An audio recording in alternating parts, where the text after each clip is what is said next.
တကယ်1383ခုနတ်တော်လာပြီကျော်9ရက်နေ့ည2011ခုဒီဇင်ဘာ19ရက်ရန်ကုန်တိုင်းဒေသကြီးစမ်းချောင်းမြို့နယ်အောင်ချမ်းသာရပ်ကွက်တိရိမင်္ဂလာလမ်းကံမြင့်ကျောင်းတိုက်ဓမ္မယုံတော်ကြီးရဲ့အတွင်မှာဆင်ရင်ကျင်းပတဲ့ဓမ္မဒါနဓမ္မပူဇာစရင်မှာဓမ္မဒါနအလှရှင်များဖြစ်ကြတဲ့တက္ကကြီးဦးအေးမောင်တက္ကမကြီးတော်မြင့်မြင့်အေးသူဝနကမာကြီးအိမ်ယာမိသားစုတို့ရဲ့ဓမ္မဒါနကောင်းမှုကိုအကြောင်းပြုပြီးတော့ဒီကနေ့ညအေးတပေါင်းသူတော်ကောင်းတို့မြတ်စွာဘုရားဟောကြားတော်မူခဲ့တဲ့တရားဒေသနာတော်များကိုနာယူကြည်ညိုခွင့်ရကြတယ်။ဦးဇင်းတို့လည်းပဲမြတ်စွာဘုရားဟောကြားတော်မူခဲ့တဲ့တရားဒေသနာတော်များကိုဟောကြားခွင့်ရပါတယ်။ဒီတော့ဒီကနေ့ညဘေးသက်ပေါင်းသူတော်ကောင်းတို့ကိုဦးဇင်းတို့ဘာတရားဟောမှလဲဆိုတော့မနေ့တုန်းကပြောထားခဲ့တဲ့အတိုင်းလောကကြီးကိုပျက်စီးစေတဲ့လောကကြီးကိုဆင်းရဲစေတဲ့အကုသလမူလတရား၃ပါးရှိတဲ့အနက်ကမနေ့ကလောဘနဲ့ပတ်သက်ပြီးတော့ပြောခဲ့တယ်ဒီကနေ့တော့ဦးဇင်းတို့ဒေါသနဲ့ပတ်သက်ပြီးတော့ဦးဇင်းတို့ပြောကြရဒေါသနဲ့ပတ်သက်ပြီးတော့မြတ်စွာဘုရားဟောကြားတော်မူခဲ့တဲ့ဒေသနာတော်တွေအများကြီးရှိပါတယ်ဒီကနေ့ညဦးဇင်းတို့အဓိကအမိပြုပြီးတော့ပြောမယ်သုတ်တံကအင်္ဂုတ္တရနိကေတတ္တကနိဗ္ဗာန်မှာလာရှိတဲ့ကောဒနသုတ်တံတဲ့အဲ့ဒီကောဒနသုတ်တံမှာဒေါသရဲ့အပြစ်တွေကိုမြတ်စွာဘုရားကစိတ်ဝင်စားဝယ်ဖြစ်အောင်ဟောကြားထားတယ်အဲ့ဒါကိုဦးဇင်းတို့ကပိဋကပေါင်းသူတော်ကောင်းတို့ကိုဗမာလိုခေါင်းစဉ်လေးပေးပါမယ်ရန်သူအကြိုက်လိုက်ကြမှာလားတဲ့တရားကောင်းစဉ်ကရန်သူအကြိုက်လိုက်ကြမှာလားတဲ့မိမိကိုမုန်းတဲ့ရန်သူဟာမိမိကောင်းတယ်ဆိုရင်သူတို့ဘာမှမြင်ချင်မှာမဟုတ်ဘူးကြားလဲကြားချင်မှာမဟုတ်ဘူးမုန်းနေတဲ့ရန်သူဖြစ်တဲ့အတွက်ကြောင့်မိမိအရှင်မပြေတာကိုပဲဆိုးတာကိုပဲဒုက္ခရောက်တာကိုပဲရန်သူတွေဟာမြင်ကြမယ်ကြားကြကြမယ်ဟုတ်လားမိမိတို့လည်းပဲပုထုဇဉ်ပြီးပြီးကိုမုန်းတဲ့လူတွေမရှိဘူးလားအေးအဲ့ဒါလို့ကိုမုန်းတဲ့ပုဂ္ဂိုလ်ဆိုလို့ရှိရင်ကောင်းတာတွေကိုမြင်ကြင်သလားကြားကြင်သလားလို့မေးရင်ရိုးရိုးသားသားဝန်ခံကြည့်မယ်ဆိုရင်ကောင်းတာတွေကိုမြင်လဲမမြင်ကြင်ဘူးကြားလဲမကြားကြင်ဘူးဘာဖြစ်လို့လဲဆိုတော့မုန်းနေတာကိုအဲ့ဒီမှာမြတ်စွာဘုရားကဒေါသတရားတွေမိမိတန်တန်မှာကြီးထွားခွင့်ပေးမယ်ဆိုလို့ရှိရင်ရန်သူတွေကြိုက်တဲ့သဘောတရားမျိုးမိမိတန်တန်မှာဖြစ်လာလိမ့်မယ်လို့အဲ့ဒါလိုမြတ်စွာဘုရားကစိတ်ဝင်စားဖွယ်ဖြစ်အောင်ကောဒနသုတ်တံမှာဟောထားတယ်ဒီသုတ်တံကိုနာယူပြီးတော့ဒေါသရဲ့အပြစ်များစွာရှိတဲ့အနက်ကပေတပေါင်းသူတော်ကောင်းတို့တစိတ်တရေသသိခွင့်ရကြမယ်မြတ်စွာဘုရားရဲ့တပ္ပညုတဉာဏ်ကိုအမိပြုပြီးတော့ဟုတ်လားဒေါသရဲ့အပြစ်တွေကတော့ကုံအောင်ပြောမယ်ဆိုရင်ဘယ်ပြောနိုင်မှာလဲဗျဟုတ်လားပြစ္ဆုတ်ပန်တာရဲ့နှစ်ပြားသောဆင်းရဲပိဋကပေါင်းသူတော်ကောင်းတို့ဗုဒ္ဓဘာသာဝင်တွေဖြစ်တော့ရိုးနေအောင်ကြားဖို့တာရှိတယ်လောဘဆိုတာတမလွန်ဘဝမှာပြိတ္တာဖြစ်စေတတ်တယ်ဒေါသကြတော့တမလွန်ဘဝမှာငရေကိုရောက်တတ်တယ်လို့ကြားဘူးတယ်မဟုတ်လားအခုလည်းမကောင်းနောင်လည်းပဲကြီးကျယ်တဲ့အပြစ်ဒဏ်တွေကိုခံရစေတဲ့အတွက်ကြောင့်ဒေါသတရားဟာကြောက်เสียသိကောင်းတယ်ဒါကြောင့်ဦးဇင်းတို့ဓမ္မပဒပါဠိတော်မှာနတ္ထိဒေါသသမောကလိလို့မြတ်စွာဘုရားဟောတယ်ဒေါသသမောဒေါသနဲ့တူသောကလိအပြစ်ဒီနတ္ထိမရှိဘူးတဲ့အဖေတတ္တိအထိအမေတတ္တိအထိယဟန္တာတတ္တိအထိဒေါသတရားတွေဟာကြီးမားတဲ့အပြစ်တွေကိုလွန်ကျူးတတ်တယ်ဒါကြောင့်ဒေါသနဲ့တူတဲ့ပါလေအပြစ်မရှိဘူးလို့အဲ့လိုဟောထားတာဒါကြောင့်ပေတပေါင်းသူတော်ကောင်းတို့မိမိတို့ရဲ့ဘဝဒါထက်ပိုပြီးတော့ပြောရရင်လောကကြီးတစ်ခုလုံးကိုဆင်းရဲအောင်ပြုနေတဲ့ဒေါသတရားတွေနေမှသာလေမိမိနဲ့မိမိပတ်ဝန်းကျင်မိမိလောကချမ်းသာကြမယ်လို့သဘောပေါက်သည့်အားလျော်စွာဒေါသရဲ့အပြစ်ဒေါသကင်းခြင်းရဲ့အကျိုးတရားတွေကိုဦးဇင်းတို့ကောဒနသုတ်တံကိုအခြေခံပြီးတော့နာယူကြည်ညိုကြရအောင်တ တရားမဟောသေးခင်မှာမြတ်စွာဘုရားကိုရှိခိုးပူဇော်ကြောကြအောင်စို့ဒီတရားတော်ကိုမဟောကြားသေးခင်မနာကြသေးခင်မှာတရားတော်အလုံးကိုဟောကြားတော်မူခဲ့တဲ့ဘုရားရှင်ကိုယ်တော်မြတ်ရဲ့အင်မတန်အေးချမ်းကြည်လင်တော်မူတဲ့မဟာကရုဏာကိုသိစေရတရားလုံးစုံကိုသိတော်မူမြင်တော်မူတဲ့သဗ္ဗညုတဉာဏ်ဒီဟုသောပညာကိုထိုမဟာကရုဏာကိုပညာကိုနှစ်ပါးစုံတို့ဖြင့်ပြည့်စုံတော်မူတဲ့ဘုရားရှင်ကိုယ်တော်မြတ်ကိုယုတိမြတ်တို့ရှိခိုးပူဇော်ကြအောင်စို့အလုံးလက်ဥက္ကလေးချီထားကြကရုဏာတိတလဟရယံပညာပိဇောတဝိဟတမောဟတမံ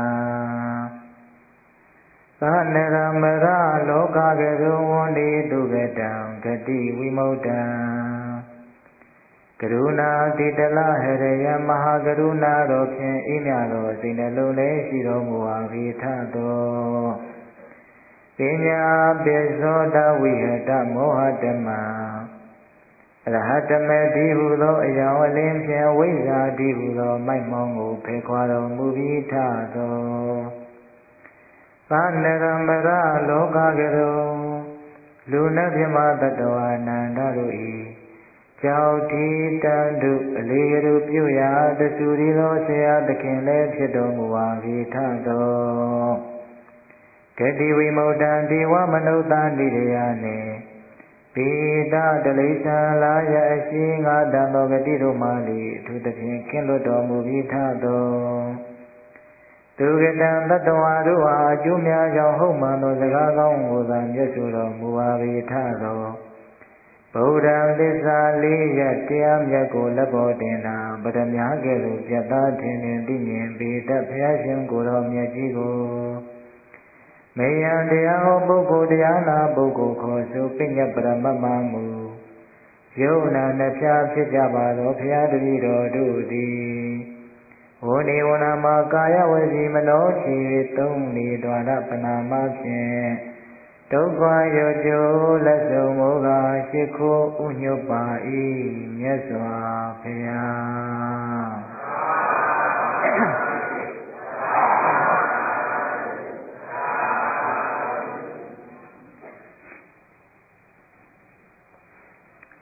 ကိုဒနာတုတ်တံ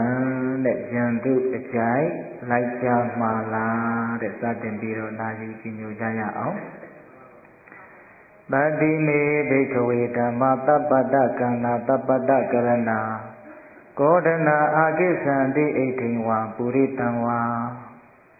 ဘိက္ခဝေယနောမြဩจิตသားတို့တပ္ပတ္တကန္နာယံသူတို့သည်နှစ်သက်အကုန်သောတပ္ပတ္တကရဏာ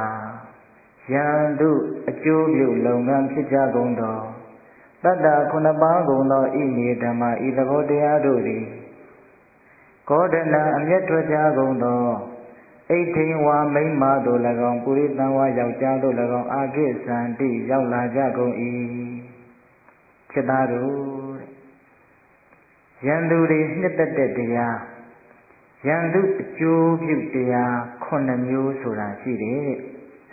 အဲ့ဒီယံသူတွေနှစ်သက်တဲ့တရား9မျိုးဟာအမျက်ထွက်ကြတဲ့ဒေါသကြီးကြတဲ့ယောက်ျားမိန်းမမှန်သမျှတတ္တဝါတွေဒီကိုဆိုင်ရောက်လာတယ်တဲ့နော်တပ္ပတ္တကန္တာတပ္ပတ္တကရဏာယံသူတွေနှစ်သက်တဲ့မုန်းတဲ့လူတွေနှစ်သက်တဲ့ယံသူအကျိုးပြုလုပ်ငန်းကြီး9ရက်ဟုတ်လားအဲ့ဒါဟာအမျက်ဒေါသထွက်ကြတဲ့တတ္တဝါတွေတန်တန်ကိုဆိုင်ရောက်လာတယ်တဲ့အဲ့ဒါကဘာတွေလဲဆိုတော့အဟောဝတ္တမေယံအဟောဝတ္တမေယံဟောဒီလောကကြီးမှာယံသူတွေကတန်တကြတယ်ဘယ်လိုတန်တကြတယ်လဲဆိုတော့အယံဟောဒီပုဂ္ဂိုလ်မှာဒုဗ္ဗံသောအတ္တအစင်းလေးဖောက်ပြန်ပျက်စီးပါစေအဲ့ဒါလို့အစင်းလေးဖောက်ပြန်ပျက်စီးမယ်ဆိုလို့ရှိရင်အဟောဝတ္တအော်ကောင်းပါပြီစွာလို့မုန်းနေကြတဲ့လူအချင်းချင်းယံသူအချင်းချင်းအဲ့ဒါလို့တန်တတဲ့သဘောရှိတယ်တဲ့ကိုမုန်းတဲ့လူကိုမချစ်တဲ့လူဆိုရင်သူ့ရုပ်ရည်လေးကြည်ကြည်လင်လင်တန်တန်ရှင်းရှင်းဖြစ်နေတာတင့်တော့တင့်တယ်ဖြစ်နေတာကိုမမျက်နှိုးနိုင်ဘူးမနှစ်သက်နိုင်ဘူးဟုတ်လား သူ့ရဲ့ရုပ်ရည်အစဉ်ပြည့်ကျွင်းသွားတာကိုမြင်ခြင်းနဲ့ဟုတ်လားအဲ့ဒါရန်သူတွေမုန်းတဲ့လူအချင်းချင်းမှာဖြစ်တတ်တဲ့အလိုဆန္ဒလေးတွေပေါ့နော်အဲ့တော့ရန်သူကကိုယ့်ကိုရုပ်အစဉ်ပြည့်ပြည့်နေတာအစဉ်ပြေးနေတာကိုမကြည့်ခြင်းဘူးမမြင်ခြင်းဘူးရုပ်အစဉ်မပြေးလေတာကိုပဲကြည့်ခြင်းနဲ့မြင်ခြင်းနဲ့အဲ့ဒါတကယ်လို့များမိမိကဒေါသအမျက်ချောင်းချောင်းထွက်ခဲ့မယ်ဆိုလို့ရှိရင်တဲ့အဲ့ဒီရန်သူနှစ်သက်တဲ့ရန်သူသဘောကျတဲ့ရုပ်အစဉ်ပြည့်ရင်းခြင်းဆိုတဲ့သဘောတရားကြီးဟာမိမိကိုယ်တိုင်ရအောင်လှုပ်လိုက်တယ်လို့ဖြစ်သွားမယ်တဲ့နော်ဘာဖြစ်လို့လဲဆိုတော့ဒေါသတွေထွက်လာပြီအမျက်တွေမိမိတန်တမှာထင်ရှားဖြစ်လာပြီဆိုလို့ရှိရင်မြတ်စွာဘုရားကတော့တရားကိုနာကျင့်တဲ့ဘွယ်လေးဟောတယ်ဗျဒေါသတွေထွက်လာပြီအမျက်တွေထွက်လာပြီဆိုလို့ရှိရင်တဲ့ရေမိုးချိုးဖြီးလိမ်ပြင်းစင်ကောင်းတဲ့အဝိဇ္ဇာတွေဝဲအဲ့ဒါလိုဘယ်လိုပဲမိမိကိုယ်ကိုမိမိပြင်းစင်ချေလေထားပါတော့လေပဲဒေါသအမျက်ချောင်းချောင်းထွက်နေတဲ့ပုဂ္ဂိုလ်မှာအဆင်းဟာပျက်စီးသွားပြီကြည့်လို့မကောင်းတော့ဘူးနော်ဘာဒီဘလို့ပဲပြင်ဆင်ထားတာဘလောက်ထိုးတန်တာတွေမိမိစိတ်တိုင်းရပြီးလိမ်ပြင်ဆင်ဝစ်စားထားတော့လေပဲမိမိအဆင်းဟာအဲ့ဒီအချိန်မှာပျက်စီးသွားပြီကြည့်လို့လုံးဝမကောင်းတော့ဘူးဟုတ်လားဒါကြောင့်ဒေါသထွက်နေတဲ့ပုဂ္ဂိုလ်ဟာကိုယ့်ကိုယ်ကိုအဆင်းပြတ်အောင်လုပ်တဲ့အတွက်ကြောင့်ရန်သူနှစ်သက်တဲ့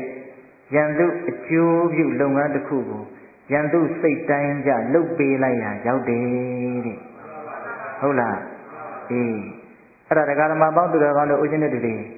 ဘယ်တတ္တဝါမျိုးမှမိမိအစဉ်ကိုကြည့်မကောင်းရှုမကောင်းဖြစ်ချင်ကြမှာမဟုတ်ပါဘူးမဖြစ်ချင်ပေမလို့ဒေါသထွက်လာပြီဆိုရင်တော့အဲ့ဒီရုပ်အစဉ်တွေဟာဖောက်ပြန်ချွတ်ယွင်းသွားတာပဲတဲ့ဒါကြောင့်မြတ်စွာဘုရားကရုပ်အစဉ်ချွတ်ယွင်းခြင်းဆိုတဲ့နံပါတ်1ပြစ်ချက်တည်ရန်သူတွေမိမိပေါ်မှာဖြစ်စေခြင်းနဲ့ရန်သူနှစ်သက်တဲ့တရားဖြစ်တဲ့အတွက်ကြောင့်အဲ့ဒါပထမဦးဆုံးသပ္ပတ္တကန္တာရန်သူနှစ်သက်တဲ့တရားတဲ့ဒေါသထွက်လာလို့ရှိရင်ရန်သူနှစ်သက်တဲ့တရားကိုစတင်ပြီးတော့မိမိတန်တာမှာဖြစ်အောင်လုပ်နေတာဟုတ်လားသူက9ပါးပြောထားတယ်နော်အခုတစ်ပါးရှိသွားပြီနောက်ထပ်ရန်သူတွေကမိမိကိုမုန်းတဲ့လူတွေကမိမိကိုဘလို့ဖြစ်စေခြင်းလဲဆိုတော့အဟောဝတ္တမေယံအယံဤပုဂ္ဂိုလ်သည်ပထမဦးဆုံးသူကရုပ်ရည်အစဉ်မတင့်နေတာကိုသူကလိုလားတယ်ဒုတိယလိုလားတာကဘာလဲဆိုတော့သူကဟောဒီငါမုန်းတဲ့ပုဂ္ဂိုလ်ဟာအဟောဝတ္တမေယံဒုက္ခံတရေယအယံဤပုဂ္ဂိုလ်သည်ဒုက္ခဆင်းရဲရဲ့တရေယအိယပါမူကားအဟောဝတ္တဩကောင်းပါပြီစွာရန်သူအချင်းချင်းလိုလားတဲ့အလိုဆန္ဒတစ်ခုကိုမုန်းတဲ့လူချမ်းချမ်းသာသာနှစ်နှစ်ချိုက်ချိုက်အိပ်ပျော်နေတာကိုမုန်းတဲ့လူအချင်းချင်းမမြင်လို့ဘူးမကြားလို့ဘူးဟုတ်လားဒီလိုမှအိပ်ကြီးတွေပြဲပြီးတော့ညအိပ်ရဝန်တဲ့ခါမှာဆင်းဆင်းရဲရဲအိပ်မပျော်ဘူးတဲ့အိပ်ကြီးတွေတောက်နေရတဲ့ဆိုတာမျိုးကိုရန်သူဟာဘာဖြစ်ချင်တာတော့ကြားချင်တာဟုတ်လားဘယ်သူမှလည်းပဲဆင်းဆင်းရဲရဲအိပ်ရတဲ့အဖြစ်မျိုးကိုလိုချင်မှာမဟုတ်ပါဘူးဒါပေမဲ့လို့ဒေါသအမျက်ချောင်းချောင်းထွက်လာပြီဆိုရင်တော့အဲ့ဒီရန်သူတွေနှစ်သက်တဲ့မိမိကိုဆင်းဆင်းရဲရဲအိပ်နေရတယ်ဆိုတာမျိုးကြီးမိမိတန်တမှာရောက်လာပြီတဲ့ဘာဖြစ်လို့လဲဆိုတော့ဒေါသထွက်လာပြီဆိုလို့ရှိရင်မြတ်စွာဘုရားကတော့အသေးစိတ်ဟောတယ်ကိုယ်စောကြီးတွေခင်းလို့ခေါင်းအုံကြီးတွေနဲ့ဖက်တုံးကြီးတွေနဲ့ဟာပဲတကယ်လိုက်ကာကြီးတွေနဲ့သာသနာအေယာကွန်အခန်းကြီးတွေမှာပေါ့ဗျာအခုလားအင်မတန်ကောင်းတဲ့မွေးရာတွေကိုယ်စောတွေအခန်းတွေနဲ့သာသနာပြင်ဆင်ပြီးတော့အိတ်နေတော်လည်းပဲဒေါသထွက်နေတဲ့လူတယောက်ဒီချမ်းချမ်းသာသာအိတ်နေတယ်လို့ပြောလို့ရပါမလားမရနိုင်ဘူးဒေါသထွက်နေတဲ့ပုဂ္ဂိုလ်ဟာဆင်းရဲရဲအိတ်ရတာပဲဟုတ်လားသူချမ်းချမ်းသာသာအိတ်ကိုမအိတ်ရဘူးဒါကြောင့်ဒေါသထွက်နေတဲ့အချိန်မှာရန်သူတွေလူလားတဲ့ငါမုန်းတဲ့သူဟာဆင်းရဲရဲအိတ်ရပါစေဆိုတဲ့ဆန္ဒကိုမကြည့်ကြည့်အောင်ဖြစ်နေရမရောက်ဘူးလားရောက်တယ်ဒါကြောင့်ဒုတိယရန်သူလိုလားတဲ့တရားဟာဘာလဲလို့မေးလို့ရှိရင်ဆင်းရဲရဲအိတ်ဆက်ရခြင်းပဲဟုတ်လားနှစ်ပါးရှိသွားပြီနော်နောက်တတိယရန်သူတွေလိုလားတာကဘာလဲဆိုတော့ဒါလေးကတော့နည်းနည်းကျေပြန့်တယ် အဟောဝတ္တမေယံနပစုရတောအတ္တအယံဤပုဂ္ဂိုလ်သည်နပစုရတောအတ္တအကျိုးမဲ့ဖြစ်ပါမူကအဟောဝတ္တဩကောင်းပါပေစွာမုန်းတဲ့လူအချင်းချင်းရန်သူအချင်းချင်းအကျိုးရှိနေတယ်ဆိုတာကိုမကြားခြင်းဘူးသူ့မဲ့ဘာတွေအကျိုးမဲ့တွေဖြစ်သွားတာတွေဘာတွေပျက်စီးသွားတာတွေဘာတွေအချက်တကွဲအကျိုးနဲ့ဖြစ်တာတွေအစရှိသဖြင့်အကျိုးမဲ့တာတွေကိုပဲရန်သူအချင်းချင်းမုန်းတဲ့လူအချင်းချင်းဟာမလိုချင်ဘူးလားလိုချင်တယ်အဲ့ဒီတကယ်လို့မိမိကဒေါသတွေထွက်နေပြီအမျက်တွေထွက်နေပြီဆိုလို့ရှိရင်အဲ့ဒီရန်သူလိုလားတဲ့အကျိုးမဲ့ခြင်းဆိုတဲ့တရားတွေဟာမိမိတန်တန်ကိုရောက်လာပြီတဲ့။ဘာပြုလို့လဲဆိုတော့ဒေါသထွက်နေတဲ့အခိုက်အတန့်မှာအကြောင်းအကျိုးအကောင်းအဆိုးဘာမှနားမလည်တော့ဘဲနဲ့အကျိုးရှိတာကိုလည်းပဲအကျိုးမရှိဘူးလို့ထင်တယ်။အကျိုးမရှိတာတွေကိုလည်းပဲအကျိုးရှိတယ်လို့ထင်တယ်။ဒေါသတွေနဲ့မှားမှားယွင်းယွင်းထင်မိထင်ရလို့ထင်မိထင်ရပြောအဲ့ဒါလိုကာယကံဝစီကံတွေအကုန်လုံးဒေါသရဲ့အစွမ်းကြောင့်မှားယွင်းချွတ်ချော်ပြီးတော့အလုတ်တွေမှာအပြောတွေမှားပြီးတော့အကျိုးမဲ့တွေအများကြီးမဖြစ်ပြီဘူးလားဖြစ်တယ်နော်ဒါကိုဦးဇင်းတို့မင်းဝန်းစတော်ကြီးကတော့သင်္ကာလေးရှိနေကြပညာကိစ္စအဝဝ၌ကောဓာလွှမ်းမိုးအမျက်ဆိုး၍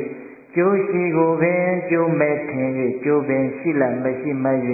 ချွတ်ချော်ပြူမှားကျိုးမများသည်ဆိုကြီးကတော့ဒီတုတ်တန်ကြီးတစ်ခုလုံးကိုလင်္ကာလေးနဲ့စီတယ်အဲ့ဒါဦးဇင်းကနောက်ပိုင်းကျတော့ပိဋကပေါင်းတော်ကောင်းတို့ကိုဆိုပြမှာပါဟုတ်လားဤသိလောကဘုံဘဝ၌မိမယောက်ျားမြတ်ထွင်များမူဖောက်ပြားရင်ကွယ်ရုပ်ဆင်းပြည့်ဤအိစ္ဆတောခမချမ်းသာဘူးပြုတ်ပြီနော်ခုနကဒါကြီးဟုတ်လားဖောက်ပြားရင်ကွယ်အဆင်းပြည့်ဤအိစ္ဆတောခမချမ်းသာဘူးပညာကိစ္စအဝဝ၌ကောဓာလွှမ်းမိုးအမျက်ဆိုးကြောင့်ကျိုးရှိကိုပင်ကျိုးမဲ့ထင်၍အကျိုးရှိတာတွေကိုအကျိုးမဲ့တယ်လို့ထင်တယ်အမြင်တွေကမှားယွင်းကုန်တာပေါ့ဒေါသကလွှမ်းမိုးနေတော့လေကျိုးရှိကိုပင်ကျိုးမဲ့ထင်၍ကျိုးပင်ရှိလက်မရှိမှ၍ချွတ်ချော်ပြူမှားကျိုးမများသည်အကျိုးမများတဲ့ကိစ္စတွေကိုအကျိုးများတဲ့ထင်ပြီးတော့လုပ်ပြီးတော့အကျိုးမဲ့တွေကိုပဲရသွားတာအဲ့ဒီတော့ဘေးကကိုယ့်ကိုမုန်းတဲ့ရန်သူတွေကဝမ်းမသာကြဘူးလားဝမ်းသာကြတယ်မိမိဒေါသကပဲမိမိကိုရန်သူဝမ်းသာအောင်လုပ်ပေးနေတာပဲမဟုတ်လားဒေါသရဲ့အပြစ်တွေကိုမြတ်စွာဘုရားကတစ်ဖက်လှည့်ကလေးနဲ့ဟောတာနော်တခါကြီးမိုင်များဘယ်နှပါးရှိသွားပြီတော့၃ပါးရှိသွားပြီရုပ်ရည်အရှင်ပြည့်ရင်းသွားပြီဟုတ်လားပြီးတော့ဆင်းရဲရဲအိတ်ဆက်ရတယ်အခုပါလေအကျိုးမဲ့တွေကိုရရှိသွားတယ်ဒေါသဖြစ်လာလို့ရှိရင်လေသဒုဋ္ဌမြောက်မြတ်စွာဘုရားဘာဆက်ဟောလို့ဆိုတော့ရန်သူအချင်းချင်းမုန်းတဲ့သူအချင်းချင်းတဲ့အဟောဝတ္တယနဘောဂဝါအတ္တအယံဤပုဂ္ဂိုလ်သည်နဘောဂဝါအတ္တစီဝါဥစ္စာ၏ပျက်စီးပါမူကအဟောဝတ္တဩကောင်းပါပြီစွာရန်သူအချင်းချင်းမုန်းတဲ့လူအချင်းချင်းစီဝါ၏ပြည်လည်နေတယ်ဆိုတာကိုကြားခြင်းလားမကြားခြင်းဘူးဒီလိုတော့ဘလောက်ဆုံးရှုံးသွားပြီလေစီဝါရေးတွေဘလောက်ပျက်စီးသွားတဲ့ဆိုတဲ့သတင်းမျိုးကိုကြားရတာအင်မတန်မိန်ရလိမ့်မယ်နော်ရန်သူအချင်းချင်းဆိုရင်ဟုတ်လားအဲ့လိုမျိုးရန်သူလိုလားတဲ့ရန်သူနှစ်သက်တဲ့အဲ့ဒီတရားစုကြီးလည်းပဲဒေါသအမျက်ချောင်းချောင်းထွက်လာလို့ရှိရင်ဒေသပေါင်းသူတော်ကောင်းတို့ပစ္စည်းဥစ္စာတွေဆုံးမခြင်းဆိုတာတွေဖြစ်တတ်တယ်ဟုတ်လားမြတ်စွာဘုရားကတော့ဘယ်လိုဟောတာလဲဆိုတော့ကိုချွေးနဲ့တကယ်အားကျိုးမှန်တဲ့ရှားဖွေထားရတဲ့ဒီပစ္စည်းလေးတွေဟာဒေါသတွေအားကြီးလာတော့ရာဇဝမှုတွေကျူးလွန်တိမခံနိုင်တယောက်ကိုတယောက်ရိုက်ပွဲတွေဖြစ်တပ်ပွဲတွေဖြစ်အဲ့ဒီမှာကိုရှားထားတဲ့ပစ္စည်းဥစ္စာလေးဟာလွယ်လွယ်ကူကူပဲမင်းပန္နာဖြစ်ပြီးတော့ဆုံးရှုံးသွားတယ်တဲ့ဟုတ်လားဒေါသကြီးတဲ့ပုဂ္ဂိုလ်ရဲ့ပစ္စည်းဥစ္စာဟာတရားရုံးကိုအကြောင်းပြုပြီးတော့ကုန်တာတွေပေတပေါင်းသူတော်ကောင်းတို့သိပါတယ်ဟုတ်လားမခံခြင်းစိတ်တွေနဲ့လောက်ရကနေစီးပွားပြက်တာတွေမရှိဘူးလားရှိတယ်ရာဇဝမှုတွေကိုဒေါသအလိုလိုက်လွန်ကျူးပြီးတော့ပစ္စည်းတွေကုန်ခန်းသွားတာမြတ်စွာဘုရားကတော့အဲ့ဒါကိုညွှန်ကြားတာတခါတော့ဦးဇင်းကပုံမြင်လေးတစ်ပုဒ်တော့ဖတ်ဖူးတယ်ဗျနော်အဲ့ဒီပုံမြင်လေးကဘာပြောလဲဆိုတော့တခါတော့ကအင်မတန်ခင်မင်ရင်းနှီးတဲ့မိသားစုနှစ်စုရှိတယ်တဲ့အဲ့ဒါသူတို့ကရင်းနှီးလုံးတော့စီးပွားရေးအတူတူလုပ်တယ်အဲ့ဒါသိုးအုပ်ကြီးတအုပ်အတူတူမွေးကြတာ နောက်တော့တယောက်နဲ့တယောက်သီးမခံနိုင်ရကနေစမတည့်ပြီးတော့ရန်လေးဖြစ်ပြီးတော့အဲ့ဒီသိုးအုပ်ကြီးကိုတယောက်တစ်ဝက်ခွဲရတာတဲ့ခွဲတော့သိုးကအကောင်100 တကောင်ရှိနေတော့တယောက်50စီခွဲတာသိုးလေးတစ်ကောင်ကပိုးနေအဲ့ဒါကိုသူတို့ဟိုလူလည်းမပေးနိုင်ဘူးဒီလူလည်းမပေးနိုင်ဘူးမုန်းနေတာကိုဒေါသတွေနဲ့အဲ့ဒီတော့ဘာလို့တုံးဆိုဒီသိုးလေးကိုဘုံဆိုင်ထားတာနောက်တော့တယောက်ကအေးငါသိုးမွေးရခြင်းနဲ့အဲ့တော့ငါပိုင်တယ်ဒီသိုးငါတစ်ချမ်းပိုင်တယ်အေးအဲ့လိုဆိုရင်မင်းတစ်ချမ်းပိုင်လို့ရှိရင်မင်းအဲ့ဒီတစ်ချမ်းသိုးမွေးမင်းအမေညှက်ယူဆိုတော့သိုးကလေးကိုဘယ်ဘက်အချမ်းလေးကနေပြီးတော့ဘာလို့တော့အမွေတွေညှက်ယူတာအဲ့ဒီမှာဟိုလူကညှက်မယူဘူးနောက်တော့အဲ့ဒီသိုးလေးကညောင်းကြားမှာလဲပြီးတော့သေးရောသေးတဲ့အခါကျတော့ညှက်မယူတဲ့လူကတစ်ချမ်းလေးကိုညှက်ယူလို့သိုးလေးအေးပတ်ပြီးတော့သေးတယ်မင်းမှာအပြစ်ရှိဟိုလူကလည်းမင်းညှက်မယူလို့သိုးမှာအလေးချိန်မညီလို့တစ်ဖက်ကလေးပြီးတော့သေးရတယ်မင်းမှာအပြစ်ရှိတယ်ဆိုတော့တရားရုံးရောက်ကြရောဟုတ်လားတရားရုံးလည်းရောက်ရောတရားစရိတ်တွေပေးလိုက်ရတာနဲ့ပိုင်တဲ့သိုးအကောင်90ဒီလည်းအကုန်ပြုတ်တယ်နောက်ဒီပြင်ပစ္စည်းတွေရှိတာလေးတွေဗာလေးတွေအကုန်လုံးရောင်းချပေါင်းနှံပြီးတော့မခံရင်တဲ့ဒေါသတရားတွေအမုန်းတရားတွေနဲ့ဆက်လက်ပြီးတော့တရားရှင်လိုက်တာသားစဉ်မြေးဆက်ကျွေးဆက်လို့ကိုမပြီးနိုင်ဘူးတဲ့ဟုတ်လားအဲ့တော့အမုန်းတရားတွေဒေါသတရားတွေကိုပြောတော့တရားရုံးဆိုတာတွေနဲ့ပြောတော့ဥစဉ်ကအဲ့ဒါလေးကိုသွားအမှတ်ရတယ်မြတ်စွာဘုရားကတော့အဲ့လောက်အသေးစိတ်မပြောပါဘူးဟုတ်လားဒေါသအားကြီးလို့ရှိရင်ဒေါသအားလျော်စွာပြစ်မှုတွေလွန်ကျူးပြီးတော့ပစ္စည်းဥစ္စာတွေဟာမင်းဘာနာဖြစ်ပြီးတော့ကုန်ခန်းသွားတတ်တယ်လို့ဘယ်နှခုမြောက်လဲ4ခုမြောက်ဟုတ်လားအေး4ခုမြောက်အပြစ်ကိုမြတ်စွာဘုရားကရန်သူတွေကကိုယ့်ကိုပစ္စည်းဥစ္စာပျက်စီးတာကိုလိုချင်တယ်အဲ့ဒီရန်သူလိုချင်နှစ်သက်တဲ့တရားကိုဒေါသတရားကမဖြစ်ဖြစ်အောင်ဖန်တီးပေးလိုက်တယ်တဲ့ဘယ်နှပါးရှိသွားပြီတော့4ပါးရှိသွားပြီဤတိလောကဘုံဘဝ၌မိမယောက်ျားမြတ်ထွင်ညာမူဖောက်ပြားခြင်းကွယ်ရုပ်ချင်းပြည့်ဤအိဆတောခမချမ်းသာဘူးပြူညာကိစ္စအဝဝ၌ကောတာလွှတ်မှုအမျက်ဆိုးကြောင့်ကျိုးရှိကိုပင်ကျိုးမဲ့ထင်၍ကျိုးပင်ရှိလည်းမရှိမှ၍ချွတ်ချောပြူမှားကျိုးမများသည်ဟုတ်လားအဲ့ဒီမှာဗာဆက်ပြီးတော့ခုဖြစ်လာလဲစီးပွားဥစ္စာပျက်စီးသွားတာအဲ့ဒီလို4ခုမြောက်အပြစ်ပြီးတော့5ခုမြောက်အပြစ်ကိုမြတ်စွာဘုရားဗာဆက်ပြောလဲဆိုတော့အဟောဝတယံနယတဝအတ္တာအယံဤငါမုန်းနေတဲ့ဟောဒီငါရဲ့ယံသူသည်နယတဝအတ္တာဂုံတရင်လေးညှိုးနွမ်းခြင်းသည်အဟောဝတဖြစ်ပါမူကားအိုကောင်းလေစွာမုန်းတဲ့လူအချင်းချင်းယံသူအချင်းချင်းဂုံတရင်လေးညှိုးနွမ်းပြီးတော့အချက်တကွဲအကျိုးနည်းတွေဖြစ်ရင်သိကောင်းပါပဲ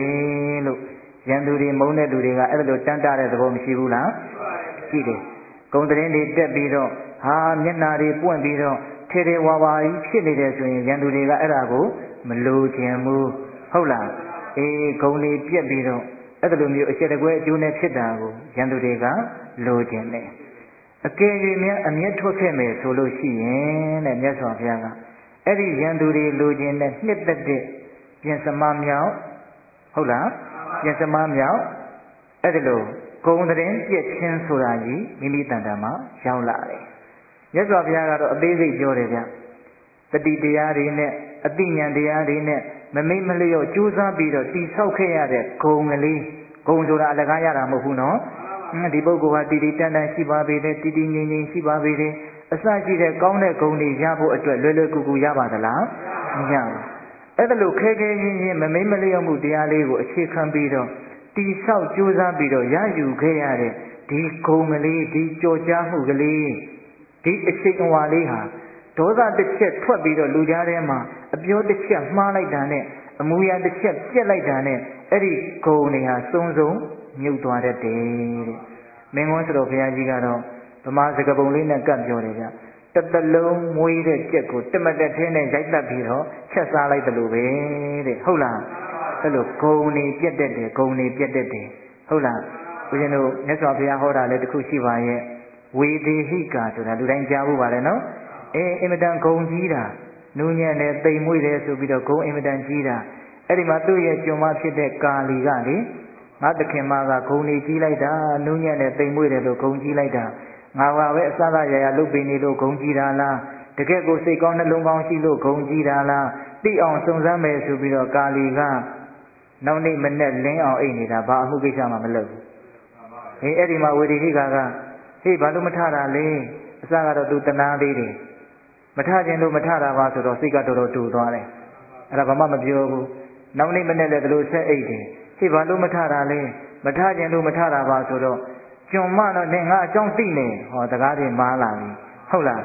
နောက်နေ့မနဲ့ဆက်အိတ်တာပဲဘာဘူးလို့မထတော့ဆိုတော့မထခြင်းလို့မထတာဆိုတော့မထအောင်ဆိုပြီးတော့တကားမင်းတို့နဲ့ခေါင်းရိုက်ခွဲတာ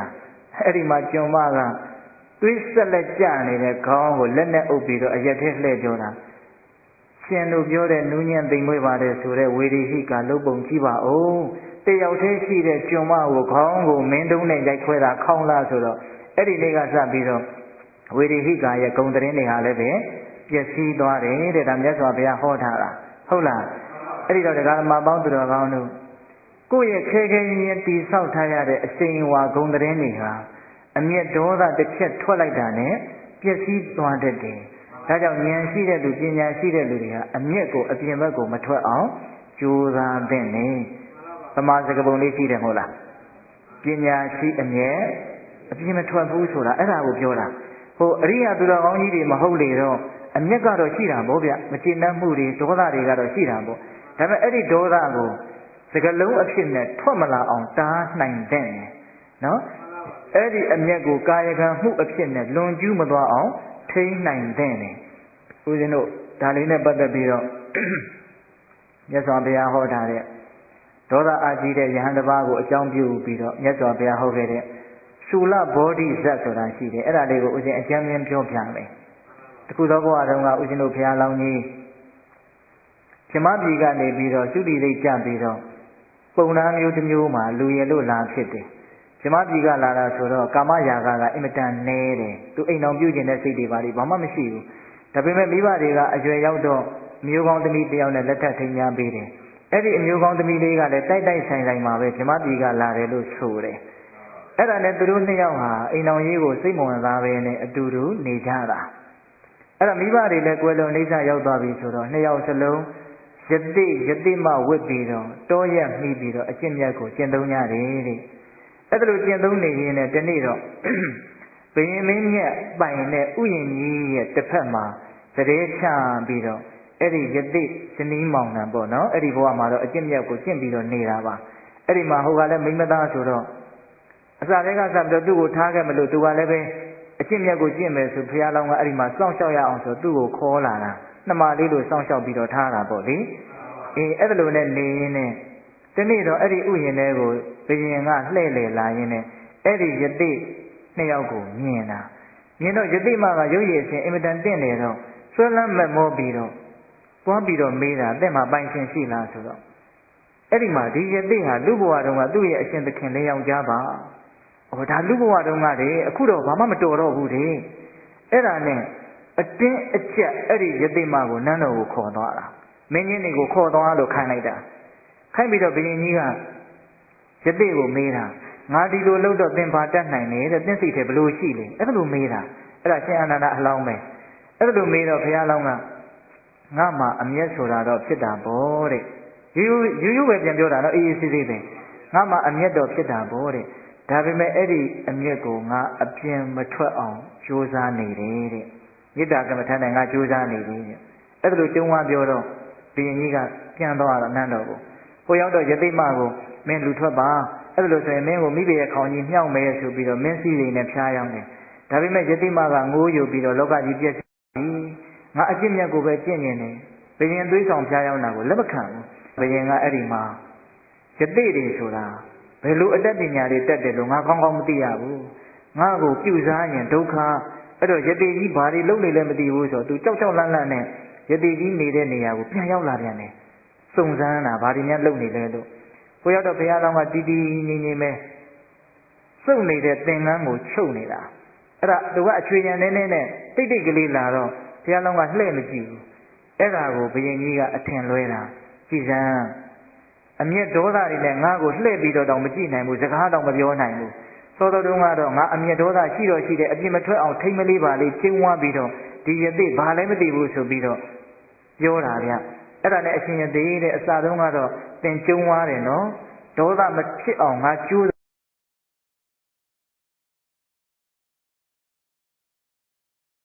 ဘယ်လိုပြောတယ်အခုဒေါသဖြစ်လို့သင်္ကကိုစကားမပြောတာမဟုတ်လား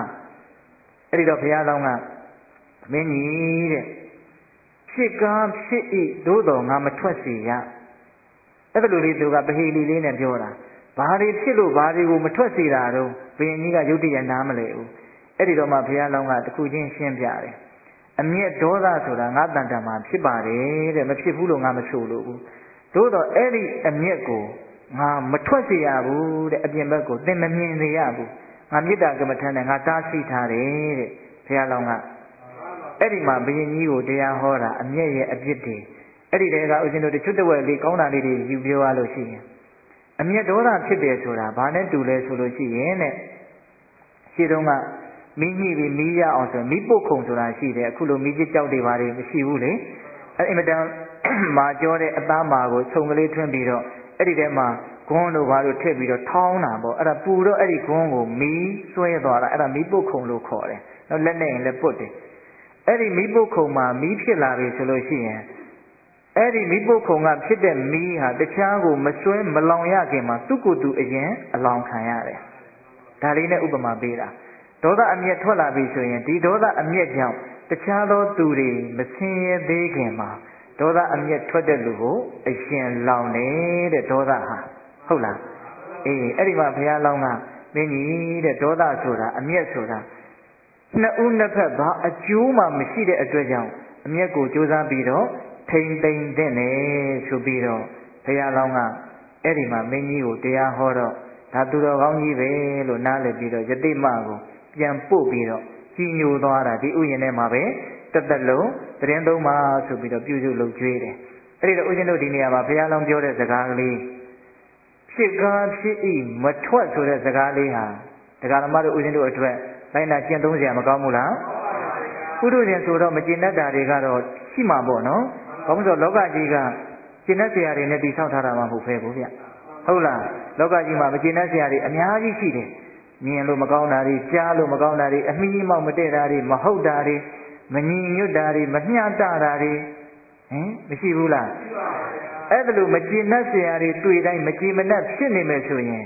လောကကြီးကဘာမှဖြစ်မှာမဟုတ်ဘူးကိုယ်ပဲဒေါသမီးတွေလောင်ပြီးတော့အကျိုးမဲ့မှာဟုတ်ရဲ့လားအဲ့တော့လောကကြီးကကိုယ်စိတ်တိုင်းကြတိဆောက်ထားတာဟုတ်ရဲ့လားမဟုတ်ဘူးဗျဖြစ်ချင်တိုင်းဖြစ်နေတာအဲ့လိုပဲကိုယ်တိုင်ကလည်းပဲအသိဉာဏ်နဲ့ဆိုတာပြုထားတဲ့အမှုတွေကမရှိဘူးလားရှိတယ်ရှိတော့ကိုယ်အမှုတွေကကိုယ်ပဲကိုယ့်ကိုစိတ်တိုင်းမကြအောင်ဒေါသဖြစ်အောင်ဖန်တီးနေတာတွေကမရှိဘူးလားဒီစကားလေးနည်းနည်းလေးနဲ့တယ်နော်ကိုယ်တိုင်လှုပ်ထားတဲ့အရာတွေကိုကပဲကိုယ့်ကိုပြန်ပြီးတော့ဒေါသဖြစ်အောင်လုပ်နေတာတွေမရှိဘူးလားရှိတယ်ကိုယ့်ရဲ့ဉာဏ်နဲ့ဒီအားလျော်ဆိုတာလှုပ်ထားကြိုင်ထားတဲ့ပြုမှားပြောမှားတွေပေါ့ဗျာအဲ့ဒါတွေကဒီမှာလက်စကမသိရသေးတော့အဲ့ဒါတွေကိုကိုကတွေ့တိုင်းဒေါသဖြစ်เสียတွေကရှိနေတယ်ဟုတ်လားအဲ့တော့ပြောချင်တာကဒေါသဖြစ်เสียတွေကလည်းပတ်ဝန်းကျင်မှာရှိနေပါတယ်ကို့မှာလည်းပဲဒေါသဖြစ်เสียအကြောင်းအနုတ္တယသဘောတွေကလည်းရှိနေပါတယ်အဲ့ဒါလိုအာယုံကလည်းအာယုံကိုယ်ကလည်းကိုယ်အဲ့ဒီနှစ်ခုတွေ့ရပြီဆိုတော့ဒေါသဆိုတာကတော့ထွက်လာမှာပဲအနာဂတ်မဖြစ်သေးသမျှဒေါသကအပြီးသတ်မပယ်သေးဘူးအခါအားလျော်ဆိုအကြောင်းသိရင်ဒေါသကထွက်လာမှာပဲအဲ့ဒီထွက်လာတဲ့ဒေါသအမျက်ကိုနှုတ်ပေါ်အရောက်မခံဖို့လက်ပေါ်အရောက်မခံဖို့မလိုဘူးလားတကယ်လို့များမထိန်နိုင်ဘူးမသိနိုင်ဘူးဗျံပဓာတွေပြောမိသွားပြီလုံမိသွားပြီဆိုရင်တော့တစ်လုံးတိဆောက်ခဲ့ရတဲ့ဂုံကျေးဇူးကလေးဟာတစ်ချက်တည်းနဲ့ကုန်ခန်းသွားလိမ့်မယ်အဲ့ဒါလို့ဂုံတွေပြတ်သွားပြီအရှိန်ရင်စော်တွေပြည့်စည်သွားပြီအချက်တကွဲအကျိုးနဲ့တွေဖြစ်ပြီဆိုတော့ဘယ်သူတွေကဝမ်းသာကြမှာတော့ရန်သူတွေကဝမ်းသာကြမှာဗျာဟုတ်လားဒါကြောင့်ဆိုခရစ်ကပြောတာကြားဘူးတယ်မို့လားအပြုံးတွေကအပြုံးထဲမှာကိုယ်ရန်သူဒုက္ခရောက်တဲ့အချိန်မှာပြုံးရတဲ့အပြုံးဟာအမိန်ဆုံးပဲတဲ့ဟုတ်လားဒါကြောင့်ရန်သူတွေမိန်အောင်မလုပ်ကြနဲ့ပေါ့ဟုတ်လားတကယ်ကြီးမိုင်များဒါကြောင့်တရားကောင်းစဉ်ကဘယ်လိုတတ်ထားတာလဲရန်သူအကြိုက်လိုက်ကြမှာလားတဲ့ဟုတ်လားရန်သူအကြိုက်လိုက်တယ်ဆိုတာဒေါသဖြစ်ချင်းဒီပင်နဲ့ရန်သူအကြိုက်ကိုလိုက်နေရရောက်တယ်နော်ဘယ်နှပါရှိသွားပြီတော့၅ပါးရှိသွားပြီနော်နောက်တစ်ခုမြတ်စွာဘုရားဗာဆက်ပြီးတော့ပြောတော့ဆိုတော့အဟောဝတယနမိတ္တဝါအတ္တအယံဤပုဂ္ဂိုလ်သည်နမိတ္တဝါအတ္တအဆွေခံမွန်ချစ်ကြံဝင်ကြတဲ့မိတ်ဆွေအပေါင်းအသင်းမရှိသည်ရှိသောအဟောဝတ္တဩကောင်းပါပေစွာ မုန်းနေတဲ့လူအချင်းချင်းရန်သူအချင်းချင်းဟာတိုင်းတိုင်းဝိုင်းဝိုင်းနဲ့ဖြစ်တဲ့လူတွေခင်တဲ့လူတွေမိတ်ဆွေတွေအပေါင်းအသင်းတွေဝိုင်းဝိုင်းလေပြီးတော့အဲ့ဒါလိုနေတာကိုရန်သူတွေကမြင်မြင်မလားမမြင်မြင်ဘူးဘယ်သူမှချစ်မဲ့လူမရှိအထီးကျန်လူတိုင်းကမုန်းပြီးတော့တယောက်တည်းညှိုးညှိုးငယ်ငယ်အဲ့ဒါလိုနေတာမျိုးကိုပဲရန်သူတွေကမြင်ကျင်တယ်ဟုတ်လားအေးအဲ့ဒါလိုအထီးကျန်ပြီးတော့ချစ်တဲ့ခင်တဲ့လူမရှိပဲနဲ့ကိုယ်ပတ်ဝန်းကျင်မှာကိုယ်အကျိုးစီးပွားကိုလိုလားတဲ့မိတ်ဆွေအပေါင်းအသင်းချစ်ချမ်းဝင်တဲ့လူတွေမရှိဘဲနဲ့တကိုယ်ဒီအထီးကျန်ဖြစ်နေတာကိုရန်သူတွေကလိုချင်တယ်အဲ့ဒီရန်သူနှစ်သက်တဲ့ရန်သူလိုချင်တဲ့တရားမျိုးဒေါသတာဖြစ်ကြည့်လိုက်ရန်သူအလိုကြဆောင်ရွက်ပြီးသားဖြစ်သွားပြီ။ဘာဖြစ်လို့လဲဆိုတော့ဒေါသကြီးတဲ့ပုဂ္ဂိုလ်ထိခနဲ့ရှိအမျက်ထွက်နေတဲ့ပုဂ္ဂိုလ်ကိုဘယ်သူမှအနာနာမကတ်ချင်ဘူး။ဟုတ်လား။မုန်းလို့မဟုတ်ပေမဲ့လို့သူ့ဒေါသတန်ကြံတွေကိုကြာတော့ဘယ်သူမှမခံနိုင်ဘူး။ဟုတ်လား။ဟိုဟာမြင့်စိတ်တိုင်းမကြဒီဟာမြင့်စိတ်တိုင်းမကြအဲ့ဒါလိုမျိုးကိုယ်ဒေါသတွေကိုအမြဲတမ်းဖော်ပြနေမယ်ဆိုလို့ရှိရင်ပတ်ဝန်းကျင်ဖြစ်တဲ့ခင်တဲ့လူတွေကကြာတော့ကိုယ့်ကိုဘာဖြစ်လာမှာတော့စိတ်ပြက်လာမှာတော့ကြောက်ကြီးတော့မုန်းမှာမဟုတ်ဘူးပေါ့စိတ်ပြက်လာမှာဟုတ်လားစိတ်ပြက်ပြီးတော့တဖြည်းဖြည်းနဲ့ခွာသွားရင်ကိုတယောက်တည်းပဲကြံပါဟုတ်လားဒါကဥစဉ်ကလျှော့ပြောတာနော်ဒေါသတွေကြီးရင်ကြီးသလောက်ပတ်ဝန်းကျင်ကမုန်းတယ်ဟောဆိုကိုကဒေါသကြီးနဲ့နေတာကိုပတ်ဝန်းကျင်မှာရှိတဲ့လူတွေကမေတ္တာပဲရကြတာဗျကိုလည်းပဲဒေါသတွေသာပေးလို့သာပေးနေတာပါတကယ်ကကိုလည်းပဲမေတ္တာပဲရကြတာကိုကြတော့မေတ္တာရခြင်းပြီးတော့ပတ်ဝန်းကျင်ကိုကြတော့ဒေါသတွေကြီးဝေငှနေမယ်ဆိုရင်ဘယ်သူကရှုမှာလဲဘယ်သူကမရှိဘူးဒါကြောင့်ဦးဇင်းတို့ကျမ်းဂန်တွေထဲမှာပြောတယ်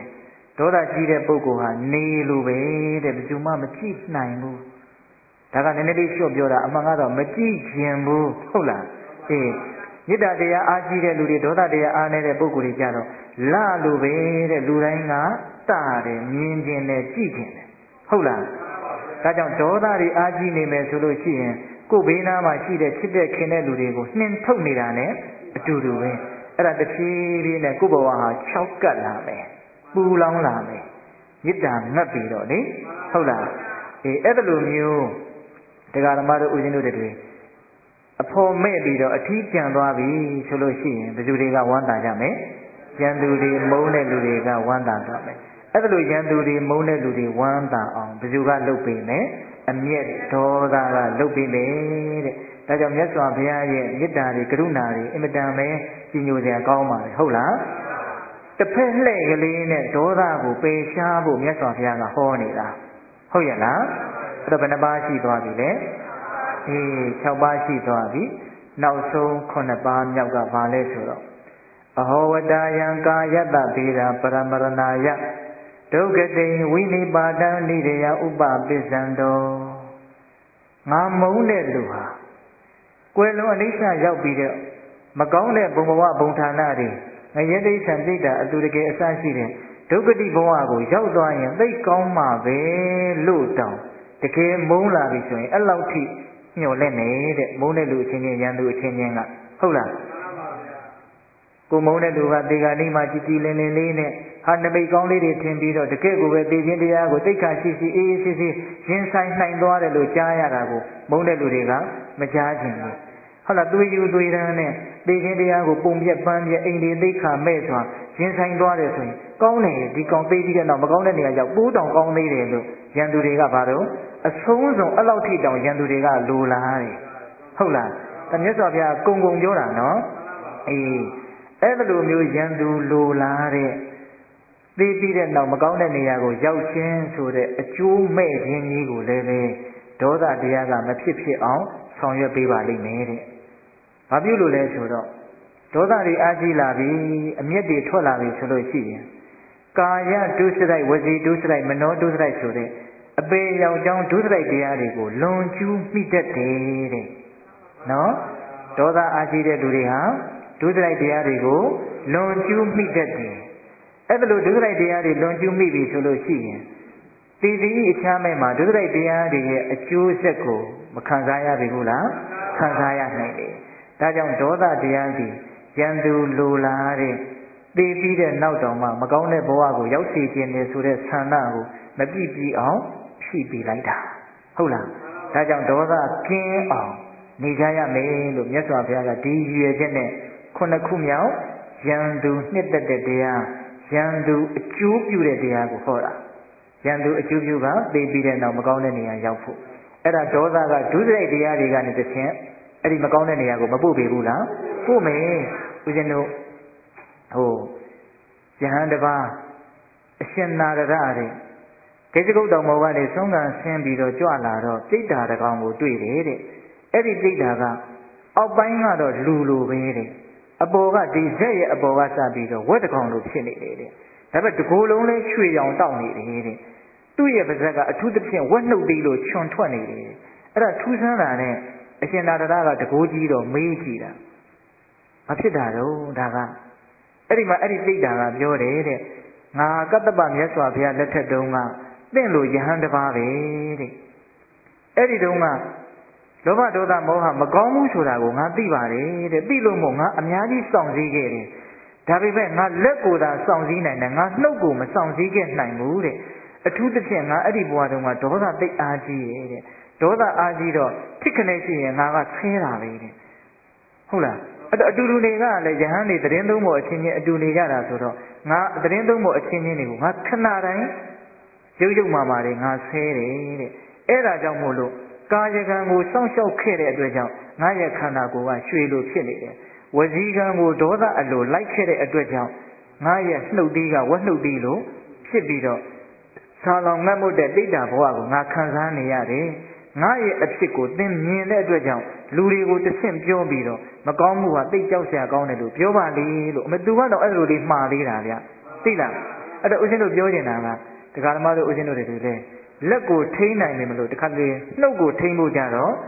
ခက်ခဲတဲ့သဘောရှိတတ်တယ်တုတ်ကနေဒေါသအလျော်စွာမပြောမိတတ်ဘူးလားပြောမိတတ်တယ်အဲ့ဒါလိုပြောတဲ့စကားတွေကတာမန်လူပေါ်ပြောရင်အပြစ်သိမ့်မကြီးပေမဲ့လို့သီလသမာဓိပညာကြီးရင်ကြီးသလောက်တစ်ဖက်လူကလေကိုပြောလိုက်တဲ့လူကသီလသမာဓိပညာကြီးရင်ကြီးသလောက်ကိုမှမခံရပြီဘူးလားခံရနိုင်တယ်ဦးဇင်းတို့ဟိုလောကဒီပကကျမ်းလာမသိပါဘူးဗျာဦးဇင်းတို့တီဟိုကျွန်းကရေးတဲ့ကျမ်းတစ်ကျမ်းထဲမှာပြောထားတာရှိတယ်ဦးဇင်းတို့တံဝေကဝတ္ထုဒီပဏီထဲမှာတွေ့ရတယ်တီဟိုခေတ်ကယဟန်တော်တွေဟိုဖျားဘူးသွားမယ်ဆိုတော့သွားရင်းနဲ့တောထဲမှာမျက်စိလဲတာတဲ့အဲ့ဒီလိုမျက်စိလဲတော့လဲထွန်းနေတဲ့လူတယောက်ကိုတွေ့တယ်အယောင်တွေလည်းထွက်နေတယ်ဘာလည်းမသိဘူးတို့အဲ့ဒီနဲ့သွားပြီးတော့လမ်းမေးကြည့်မယ်ဆိုသွားပြီးတော့မေးတာတခါကြီးကျုပ်တို့လမ်းပြောင်းနေလို့မျက်စိလဲနေလို့လမ်းပြခမ်းပါအမလီအရှင်ဘုရားတို့မျက်စိလဲတာက9ရက်ပဲရှိသေးတယ်တပည့်တော်မျက်စိလဲနေတာကတ္တပမြတ်စွာဘုရားပြိဋိဘံစံပြီးတဲ့ကစပဲတဲ့ဘာဖြစ်လို့သူကလဲနေရဆိုသူ့အကြောင်းလေးကိုသူကပြောပြတာအဲ့ဒီတုန်းကတဲ့တပည့်တော်တို့ကတ္တပမြတ်စွာဘုရားပွင့်တော့တပည့်တော်ကစီးပွားရေးမှစီးပွားရေးစီးပွားရေးမှစီးပွားရေးဒီလိုဖြစ်နေတာတဲ့သူ့စိတ်ကဒါပေမဲ့အများကြီးမချမ်းသာဘူးသူကလေသမားတရားအဲ့ဒါကတ္တပမြတ်စွာဘုရားဒီကိုဘုရားဖူးပြီးတော့တရားနာသွားဖို့ဆိုပြီးတော့အိမ်နီးနားချင်းတွေကသူ့ကိုခေါ်တာအဲ့ဒီအချိန်မှာသူကအကြောင်းတစ်ခုခုကြောင့်စိတ်တူနေတာစိတ်တူနေတဲ့အချိန်မှာစကားမပြောမိဖို့အင်မတန်အရေးကြီးတယ်လို့ထင်တယ်အဲ့ဒါသူကစိတ်တူနေတော့ဘာပြောလိုက်လို့ဆိုတော့သင်တို့သာသွားဖူးကြသင်တို့ကတ္တပမြတ်စွာဘုရားကငါ့လေလားထုံပေးပါလားတကယ်လို့သင်တို့ဘုရားကငါ့လေလားထုံပေးတယ်ဆိုရင်တော့ငါဘုရားသွားဖူးမယ်လို့အဲ့ဒါလိုကြီးပြောလိုက်တာလေဘုရားကိုလေထုံခိုင်းနေတဲ့သဘောပေါ်သူကဟုတ်လားအေးအဲ့ဒါလိုမပြစ်မှားတဲ့မပြစ်မှားတိုက်တဲ့အရာရဲ့လို့ဘာရဲ့လို့မစင်စားမိတော့ဘူးဒေါသအားကြီးလာလို့ရှိရင်မပြောတဲ့နာတွေပြောတဲ့နာတွေမပြုတဲ့နာတွေပြုတဲ့နာတွေမရွေးချယ်နိုင်တော့ဘဲနဲ့ပြောမိပြောရတယ်ထွက်သွားတာဟုတ်လားအဲ့ဒါကြောင့်မို့လို့အဲ့ဒီဘဝကသေတော့သူငရဲကြပြီးတော့အဲ့ဒါသူတန်းထွန်သွားတယ်ထွန်းနေရတာတဲ့သူမနာရဘူးတဲ့သိလားအဲ့ဒါတိတ်တာကြီးဖြစ်နေတာလို့ပြောတယ်နော်အဲ့ဒါကိုယဟန်တော်တွေကပြန်ပြီးတော့မှတ်တမ်းတင်ထားတဲ့သဘောပေါ့အဲ့ဒါတီဟိုကျွန်းကလာတဲ့ကျမ်းစာထဲမှာပါတဲ့အကြောင်းအရာလေးတစ်ခုပေါ့ဒါပေမဲ့တရားဓမ္မတို့ဦးဇင်းတို့တွေမိမိရဲ့နှုတ်နော်လက်ကိုအကြောင်းပြုပြီးတော့ဖြစ်မယ်ဆိုရင်ပိုးချိုးမှာနော်အေးအဲ့ဒါလို့ကာယကံတွေဝစီကံတွေမနောကံတွေဟာဒေါသတည်းဟူသောအကြောင်းတရားကြောင့်မှားမှားယွင်းယွင်းပြုမိမှာပြောမိမှာတွေဖြစ်ပြီးတော့ဒီဘဝလည်းပဲဆင်းရဲရဲသေတော့လည်းပဲဆင်းရဲတဲ့ဘဝတွေကိုရောက်သွားတတ်တယ်ဒါကြောင့်ခုနှစ်ခုမြောက်ယံသူနှစ်သက်တဲ့အဲ့ဒီသဘောတရားတွေကိုအမျက်ဒေါသကဆောင်ကျင်းပေးမှမှုလို့အမျက်ကင်းအောင်ကျင့်ကြရမယ်လို့မြတ်စွာဘုရားကယံသူကြိုက်တရားဘယ်နှပါလဲ9ပါးအေးအဲ့ဒါလေးကိုဦးဇင်းတို့ မင်းကွန်းစတော်ဘုရားကြီးကလင်္ကာလေးစီပြီးတော့ထားတာဟုတ်လားဤတိလောကဘုံဘဝ၌မိန်းမယောက်ျားမြတ်ထွင်ညာမူဖောက်ပြားရွင်ကွယ်ရုပ်ဆင်းပြည့်၏ဦးဇင်းတို့ချက်ရှင်းမပြဘူးနော်မိန်းမယောက်ျားမြတ်ထွင်ညာမူဖောက်ပြားရွင်ကွယ်ရုပ်ဆင်းပြည့်၏အိစ္ဆသောခမချမ်းသာဘူးပညာကိစ္စအဝဝ၌ကောတာလွှမ်းမှုအမျက်ဆိုးကြောင့်ကျိုးမဲကိုပင်ကျိုးရှိထင်လျက်ကျိုးပင်ရှိလမရှိမှ၍ချွတ်ချော်ပညာကျိုးမများသည်စီဘွားရုပ်လျက်ဂုံကျိုးပြည့်၍မိတ်ဖက်ကင်းကွာတေသောခါလဲလေးပြားပဲသို့ရောက်တုံမြို့၏ခုနှစ်ပါးနော်ဤသို့ဖြစ်မှုတစ်ဖက်လူဟုရန်လူနှစ်ထောင်အားရကြောင်းလျင်မကောင်းတရားခုနှစ်ပါးတို့ယောက်ျားမိန်းမမြတ်ထွက်ကြသာထိုမြတ်လူထံရောက်ဤမှန်ဟုဘုံတန်ဓမ္မဆက်ဟောဖို့မြတ်သည်အမျက်မထွက်ကြလေနှင့်လို့ဆိုတော်ကြီးက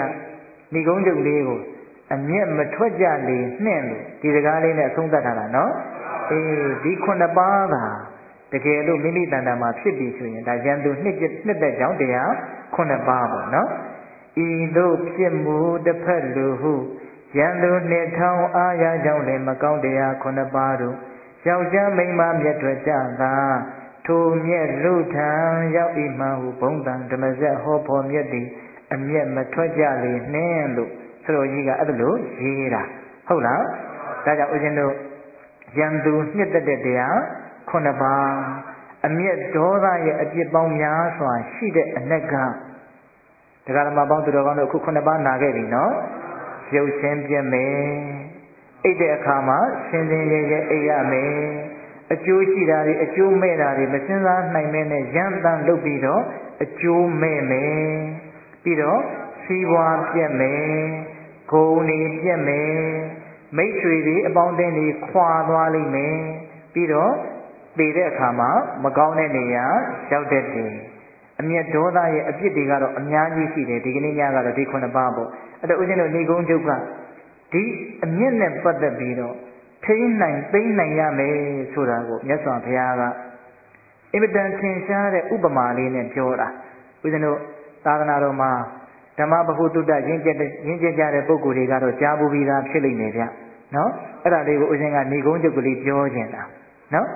အမျက်ဒေါသထိမ့်သိမ့်တဲ့နေရာမှာဥပမာလေးနဲ့မြတ်စွာဘုရားကထိရောက်အောင်ပြောတယ်အဲ့ဒါကဘာလဲဆိုတော့ဓမ္မပဒပါဠိတော်မှာလာတယ်ယောဝေဥပ္ပတိတံကောတံရထံပဏဝဝရယေ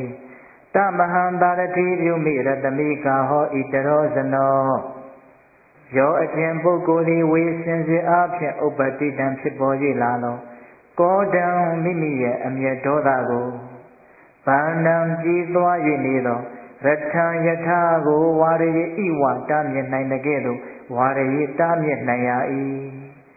ပုဂ္ဂိုလ်တူတယောက်ဟာတော်လွန်းလို့တတိတွေအာကြီးလွန်းလို့မေတ္တာတွေအာကြီးလွန်းလို့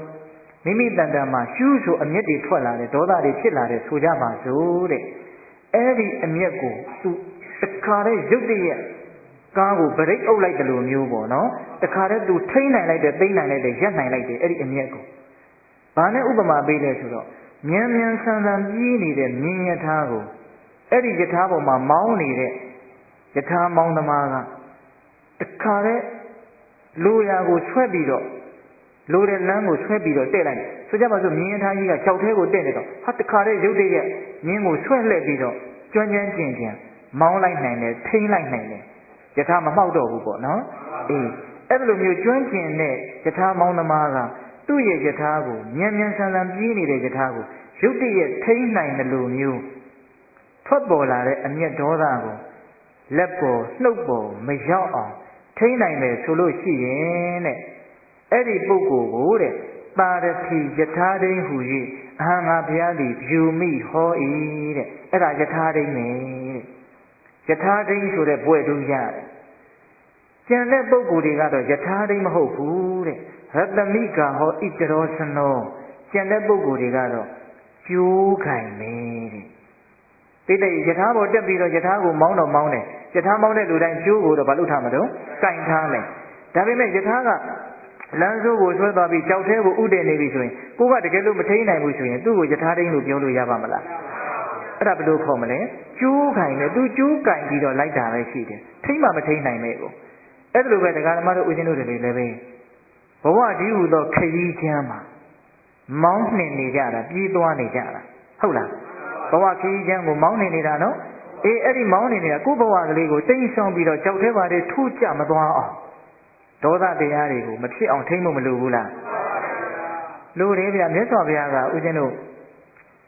တိဋ္ဌသုတ်တံဆိုတာရှိတယ်အဲ့ဒီမှာအမျက်ဒေါသကိုအင်မတန်နဲ့တဲ့ကြောက်ကဘာလို့ဥပမာပေးတာဒေသနာတော်လေးတွေကိုဦးဇင်းတို့ကစုံအောင်ညှိကြည့်တာနော်အမျက်ဒေါသကိုကြောက်ကဘာတွေတကယ်လို့မထိနိုင်ဘူးဆိုရင်အဲ့ဒီကြောက်ကဘာတွေကိုထိုးကြသွားမှာအဲ့ဒါထိုးကြသွားရင်မလှတပတခါတည်းဆင်းရဲဒုက္ခတွေတွေ့မှာမဟုတ်လားအဲ့ဒါလိုပဲဘဝခရီးရှောင်လန်းနေတဲ့ပုဂ္ဂိုလ်တွေဟာအရှိန်နဲ့ပြေးသွားနေတဲ့မြင်းရထားကိုထိန်းနိုင်မှသာလေဒီပုဂ္ဂိုလ်ဒီယထာတိအဲ့ဒါလိုပဲဘုံမနဲ့တိုင်းနဲ့ထွက်လာတဲ့အမျက်ဒေါသကိုမထိန်းနိုင်မသိနိုင်ဘူးဆိုရင်တော့ယထာတိမဟုတ်ဘူးအဲ့ဒါကျိုးခိုင်တယ်နော်ထိန်းနိုင်မှသာလေယထာတိမထိန်းနိုင်ဘူးဆိုရင်အကျိုးမဲ့မယ်ထိန်းနိုင်ရင်တော့အကျိုးမဲ့ခြင်းကလွတ်မြောက်မယ်ဒီကထာလေးသိကောင်းတယ်လို့ဦးဇင်းတို့ယူဆတယ်နော်အမျက်ဒေါသကိုအရှိန်နဲ့ပြေးနေတဲ့ယထာကိုထိန်းတယ်လို့မျိုးထိန်းနိုင်ရမယ်ဟုတ်လားအခုဦးဇင်းတို့မျိုးအနေနဲ့ပြောမယ်ဆိုရင်တော့အင်မတန်ကားမောင်းကျွမ်းကျင်တဲ့ driver လို့ပေါ့ဟုတ်လားကားကိုလိုသလိုထိန်းနိုင်ရမယ်မထိန်းနိုင်ဘူးဆိုရင်တော့သူ့ကို driver လို့ခေါ်လို့ရမှာမဟုတ်ဘူးနော်သူကစီရတိုင်းကင်တဲ့လူပဲဖြစ်မှာပဲမြတ်စွာဘုရားကဒီတိုင်းပြောတာနော်ထိန်းနိုင်မှသာယထာတိမထိန်းနိုင်ဘူးဆိုရင်တော့ကျိုးခိုင်နဲ့ကျိုးခိုင်နဲ့ယထာတိနာမည်တူသလားမတူဘူးဟုတ်လားစီရတိုင်းကတော့ဦးဇင်းတို့လည်းတက်ပြီးတော့ကားပေါ်တက်ကင်တတ်တာပဲဟုတ်လားသို့တော့စီရတိုင်းကင်တဲ့ယုံညနဲ့ဒရိုင်ဘာခေါင်းတယောက်မဖြစ်နိုင်ဘူးဟုတ်လားဒါကြောင့်ကိုယ့်ဘဝကိုမတိမ်မစွမ်းအောင်မောင်းနှင်တတ်ဖို့မလိုဘူးလားလိုတယ်ဘဝခရီးဆိုတာသိကြမ်းထမ်းတယ်အကောက်အကွေလည်းအင်မတန်များတယ်အန္တရာယ်တွေအင်မတန်ကြီးတဲ့အသက်အဆင်းလည်းများတဲ့ဘေးမှာလည်းပဲကြောက်ကဘာတွေပြည်နေအောင်ရှိတဲ့တောင်တက်တောင်ဆင်းလမ်းကြီးတစ်ခုလိုပဲလို့တောင်ထင်တယ်ဟုတ်လားဒါကြောင့်အရှင်ကြီးအောင်မောင်းနှင်တတ်ဖို့မလိုဘူးလားလိုတယ်ဒီဂါထာလေးကိုမြတ်စွာဘုရားကဘုသူ့အကြောင်းပြုပြီးတော့ဟောတာလဲဆိုတော့ဦးဇင်းတို့မြတ်စွာဘုရားလက်ထက်ကမြတ်စွာဘုရားဖြစ်ပြီးကတိတ်မကြသေးခင်ဝိနည်းပြည့်ညက်ချက်တွေအများကြီးမပြည့်ညက်ရသေးခင်အထူးသဖြင့်တစ်ပင်တွေမခုတ်ရဘူးလို့မပြည့်ညက်ရသေးခင်ယဟန်တော်တစ်ပါးကအာလဝီတိုင်းသားယဟန်တော်တစ်ပါးကြောင်းဆောင်မယ်ဆိုပြီးတော့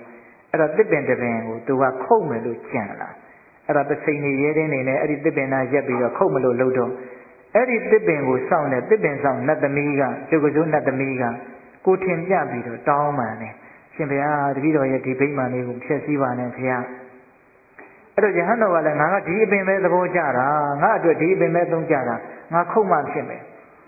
အဲ့ဒါလို့ယဟန်တော်ကပြောတော့နတ်သမီးကဂိုင်းယဟန်တော်ရဲ့စိတ်နည်းနည်းမှနူးညံ့သိမ်မွေ့ပါစေတော့ဆိုပြီးတော့သူ့ရဲ့နတ်သားပေါက်စလေးရှိတယ်ဒါဗဟုတုတရရရနော်အဲ့ဒီနတ်သားပေါက်စလေးကိုထုတ်ပြီးတော့ပြပြီးတော့တောင်းပန်ရရင်တော့နူးညံ့တာကောင်းရဲ့ဆိုပြီးတော့အဲ့ဒီနတ်သားလေးကိုတကိုးနဲ့ထုတ်ပြီးတော့ကျွန်တော်မျိုးမမှာဒီလိုနတ်သားလေးသားနဲ့သမီးနဲ့ဒုက္ခတွေရောက်မှဆိုးလို့ပါလို့သူကထုတ်အပြကိုကလည်းရဲရင်းကိုမြှောက်ပြီးတော့အခုတ်မထိန်နိုင်တော့ခုတ်မိသွားတာအဲ့ဒီနတ်သားလေးပေါက်စလေးလက်ကတောက်တောက်ပြတ်ကျသွားတယ်တဲ့ကဲအံ့ဩစရာကောင်းတယ်နော်လူရဲ့ရဲရင်းနဲ့ခုတ်တာနတ်ရဲ့လက်ကဖြတ်ကျသွားတဲ့အဲ့ဒီမှာစိတ်တူတယ်ဟုံးတဲ့တခါတည်းဒေါသဖြစ်တယ်ဒီနတ်သမီးကအဲ့ဒါသူ့ရဲ့လက်အစုံကိုတောင်မြှောက်လိုက်ပြီတဲ့ဒီရဟန်းကိုသူတခါတည်းတတ်မယ်ပေါ့သူ့လက်ကိုတောင်မြှောက်လိုက်ပြီဒါပေမဲ့ပြန်ပြီးတော့သူမချလိုက်ဘူးအဲ့ဒီလက်မြှောက်ရဲ့တန်လန်းနဲ့သူတစ်ချက်ကလေးစဉ်းစားလိုက်တယ်ကြီးနေတဲ့ယထာကိုထိန်းတယ်လို့မျိုးပေါ့နော်တစ်ချက်လေးစဉ်းစားလိုက်တယ်ဒီရဟန်းကတီလာရှိတယ်ငါတတ်လိုက်လို့ရှိရင်ပေချာပေါ့ငါအပင်လေးကိုကြားရမှာတီလာရှိတဲ့ယဟန်ကိုငါဖျက်ဆီးတယ်ဆိုတာနည်းနည်းတော့အပြစ်မဟုတ်ဘူးဟုတ်ဒေါသဖြစ်တော့ဖြစ်တယ်နော်လက်ကြီးမြောက်ထားရဲ့နဲ့သူမချလိုက်ဘူးမတတ်လိုက်ဘူးသူ့ရဲ့လက်ကတကိုးရှိတယ်တတ်မယ်ဆိုတတ်လို့ရတယ်အဲ့ဒီလက်ကိုသူမချလိုက်ဘူးနော်ဒီယဟန်တီလာရှိတယ်ငါတတ်လိုက်လို့ရှိရင်ငါအပင်လေးကြမယ်နောက်ပြီးတော့သူစဉ်းစားသေးတယ်အမျှော်မြင်ကြည့်တယ်ဒီနတ်သမီးကငါတကယ်လို့တတ်မယ်ဆိုရင်နောက်ဒီပင်တစ်ပင်ဆောင်နတ်တွေကလည်း ဒီလိုတစ်ပင်တွေကိုခုတ်တဲ့ယဟန်တွေကိုဒီလိုတတ်တယ်လို့သိပြီးတော့အတုလိုက်ပြီးတော့တတ်ရင်ယဟန်တွေကိုကျိုးနေရကြည်မတူတာလေးစဉ်းစားတယ်ဗျာဟုတ်လားအဲ့ဒါနဲ့သူတတ်ချင်တယ်မတတ်ဘူးအဲ့တော့သူ့သားရဲ့လက်ကလေးကလည်းပြက်သွားတယ်ဆိုတော့သူတစ်ပင်လည်းဆုံးရှုံးမယ်သားရဲ့လက်လည်းဆုံးရှုံးမယ်ဆိုတော့ဝမ်းနေပြီးတော့သူငိုတယ်ဗျာသူငိုတာနော်မကောင်းတာကိုသူမလုံးလိုက်ဘူးမျက်ရည်အကျခံပြီးတော့မကောင်းတာကိုသူတားလိုက်နိုင်တယ်အဲ့ဒီမှာသူဘာဆက်စဉ်းစားလဲဆိုတော့ဒီယဟန်မှာပိုင်ရှင်ရှိတယ်တဲ့အဲ့ဒါကဘယ်သူလဲဆိုတော့မြတ်စွာဘုရားပဲသူ့ရဲ့အရှင်ဒီကိုငါသွားပြီးတော့ပြောမယ်ဆိုပြီးတော့မြတ်စွာဘုရားကြီးကိုမျက်ရည်ဆက်လက်နဲ့ရောက်လာတာအဲ့ဒီနတ်သမီးကအဲ့ဒီမှာမြတ်စွာဘုရားကြီးရောက်လာတော့မြတ်စွာဘုရားကအကျိုးအကြောင်းမေးတော့မြတ်စွာဘုရားကိုသူအကျိုးအကြောင်းလျှောက်တယ်အဲ့ဒါလိုလျှောက်တော့မြတ်စွာဘုရားကသာဓုခေါ်တယ်နတ်သမီးတဲ့သင်သိတော်တာပဲပေါ့ရိုးရိုးပြောရရင်သင်ဟာအချိန်နဲ့ထွက်လာတဲ့မိမိရဲ့အမျက်ဒေါသကိုထိမ့်သိမ်းနိုင်ရင်တော်ပါပြီတဲ့သင်ရဲ့အကျိုးမဲ့ကိုသင်ကိုယ်တိုင်ပဲတားဆီးလိုက်တာသိလိုက်ရင်ကိုယ်မှပြင်မဲ့အကျိုးမဲ့ကိုသူများတားပေးလို့မရဘူးဟုတ်လားဒီသူကိုယ်တိုင်ပဲတားတာအဲ့ဒါမြတ်စွာဘုရားကသူ့ကိုချီးမွမ်းတယ်အဲ့ဒါလိုချီးမွမ်းပြီးတော့ခုနကဂါထာလေးကိုဟောတာမြတ်စွာဘုရားကယောဝိဥပ္ပတိတံဂောတံရထံပါဏဝဝရေယိတမဟံတာရတိပြုမိရတမိကာဟောဣတရောဇနောတော်တဲ့ပုဂ္ဂိုလ်ဆိုတာမိမိရဲ့အမျက်ဒေါသကိုအရှိန်နဲ့ပြေးနေတဲ့ယထာကိုထိန်းတယ်လို့မျိုးထိန်းလိုက်နိုင်တယ်အဲ့ဒါယထာတိနေပဲမထိန်းနိုင်ဘူးဆိုရင်တော့အဲ့ဒါကျိုးခိုင်တယ်တဲ့မြတ်စွာဘုရားကအဲ့ဒါလိုလေးလဲဟောလိုက်ရောပီတိတွေဖြစ်ပြီးတော့အဲ့ဒီနတ်သမီးကအဲ့ဒီနားတဲ့သစ္စာလေးပါးတရားသိဉာဏ်သောတာပန်အရိယသူတော်စင်ဖြစ်တယ်နော်အရိယသူတော်စင်ဖြစ်တယ်သူအကျိုးမဲ့ခြင်းတရားကြီးကိုသူကိုယ်တိုင်တားဆီးလိုက်နိုင်တယ်နော်ဘာကိုတားဆီးနိုင်လို့တားဆီးလိုက်နိုင်တာလဲဒေါသကိုတားဆီးလိုက်နိုင်တာအဲ့ဒီမှာဆက်ပြီးတော့အကျိုးရှိပုံလေးနားထောင်ကြည့်ပါဦးဗျာသူကဆက်ပြီးတော့ငိုပြန်တာငိုတော့မြတ်စွာဘုရားကဘာလို့ငိုပြန်တာတော့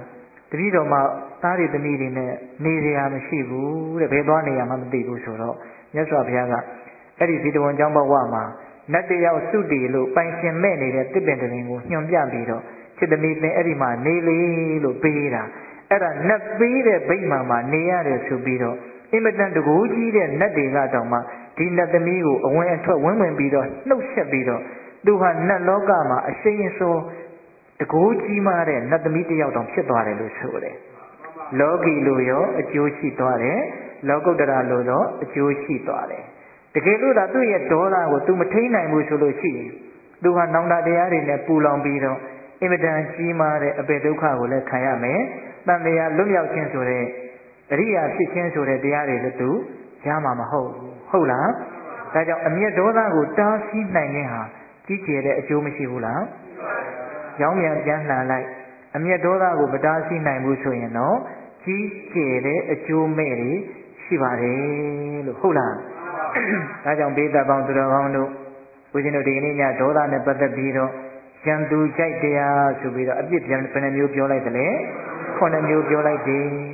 အမျက်ဒေါသကိုတားဆီးနိုင်လို့အကျိုးရှိပုံတွေကိုလည်းပြောလိုက်တယ်အဲ့တော့ဦးဇင်းတို့နေကုန်းကျုပ်အနေနဲ့အမျက်ဒေါသကိုဘာနဲ့တားဆီးကြမလဲဆိုတာလေးဟုတ်လားဒေါသကိပါဏမေတ္တာယနိဗ္ဗာပင်တိနရုတ္တမလို့ဦးဇင်းတို့မြတ်စွာဘုရားဟောထားတဲ့ပါဠိတော်လေးတစ်ပိုက်ရှိတယ်ဒေါသကိပါဏမေတ္တာယနိဗ္ဗာပင်တိနရုတ္တမအင်မတန်မြင့်မြတ်တဲ့ပုဂ္ဂိုလ်တွေဟာတောက်လောင်နေတဲ့ဒေါသမီးကိုမေတ္တာရည်စင်နဲ့ဖြန့်ပတ်ပြီးတော့ငြိမ်သက်ကြတယ်တဲ့ဒါအဖြေလေးတစ်ခုနော်ဒေါသကိုငြင်းနိုင်လို့နိုင်တာကမေတ္တာပဲနော်ဒေါသဆိုတာကဖြည့်ဆည်းလိုက်ခြင်းတာပြည့်စည်သွားခြင်းတာဒီတစားဒီဓမ္မဒီဖြစ်အောင်ဒေါသဆိုတာဖြူပြဲကျဲသွားအောင်လုပ်ပြလိုက်တာမေတ္တာဆိုတာကအဆိုတဲ့အစေးတဲ့သူကပေါင်းစည်းတဲ့သဘောရှိတယ်ဒေါသဆိုတာကအကုန်လုံးဖွာကလန်ကျဲသွားအောင်လုပ်ပြလိုက်တာဒေါသရဲ့သဘောကနော်ဒေါသအချင်းချင်းဒေါသသမားအချင်းချင်းဘယ်လို့မှပူးလို့မရဘူးဟုတ်လားမေတ္တာဆိုတာကတော့အင်မတန်စီလုံးတယ်ဒေါသကအင်မတန်ကြိုကွဲတယ်နော်ဒါကသူ့ရဲ့ပင်ကိုယ်သဘာဝတွေပေါ့ဟုတ်လားဒါကြောင့်ဒေါသနဲ့မေတ္တာဟာဆန့်ကျင်ဘက်အဲ့ဒါလို့စိတ်ထဲမှာကြိုကွဲနေတဲ့သဘောတွေနော်ဒါကဥစဉ်ကဒေါသကိုတစ်မျိုးလေးပြောတာပေါ့ဟုတ်လားအဲ့ဒါလို့ပူလောင်နေတဲ့သဘောတွေအဲ့ဒီမီးတွေကိုဘယ်စီနဲ့ငြိမ်းရမယ်မေတ္တာ နော်ဒီပထမဦးဆုံးကိုကျမ်းပါပါစေချမ်းသာပါစေအစဉ်ပြေပါစေအင်မတန်လိုတယ်ကိုလည်းကျမ်းမာစေခြင်းနဲ့စိတ်ချမ်းသာစေခြင်းနဲ့စိတ်ရှိဖို့အင်မတန်လိုတယ်တခါတလေလည်းကိုမကြည်မနဲ့ကိုကောင်းစေရခေါင်းမှန်းတောင်မသိတာတွေရှိတယ်ဟုတ်လားတခါတလေတော်အံ့ဩရကောင်းတယ်တော့ကိုချစ်တယ်လို့သာပြောတာကောင်းစေခြင်းတာလို့တိတိမှတ်စိတ်ထဲမှာမလွတ်ဘူးဒါကြောင့်မေတ္တာပို့မယ်ဆိုရင်ဘယ်သူအရင်ပို့ရမှာကိုအရင်ပို့ရမယ်ကိုအရင်ပို့သောအားဖြင့်အထူးသဖြင့်ကိုချင်းစာတရားတွေကြီးထွားလာတယ်။အော်အဲ့ဒီကြမှာငါတော်တော်ကျမ်းမာခြင်းမလား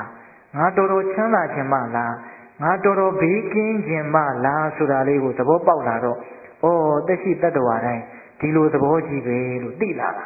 နော်အဲ့မှာကျမ်းမာခြင်းရဲ့တန်ဖိုးချမ်းသာခြင်းရဲ့တန်ဖိုးဘေးကင်းခြင်းရဲ့တန်ဖိုးတွေကိုလည်းပိုနားလည်လာပြီးတော့တပါးသောသူတွေလည်းပဲဘေးကင်းကြပါစေ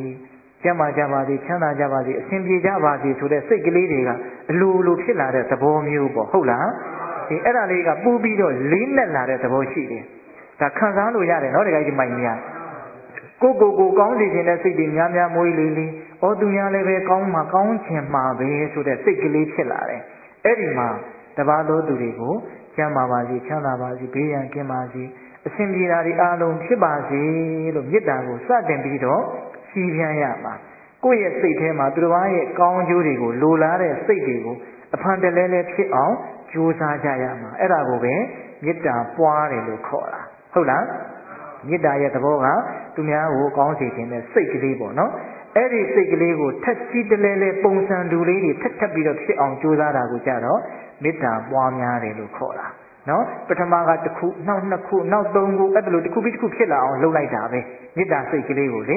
ဟုတ်လားကျမ်းမာပါစေချမ်းသာပါစေဘေးကင်းပါစေဟာနောက်တစ်ခါထပ်ပြီးတော့ကျမ်းမာပါစေချမ်းသာပါစေဘေးကင်းပါစေတတ္တဝါတိုင်းရဲ့အပေါ်မှာ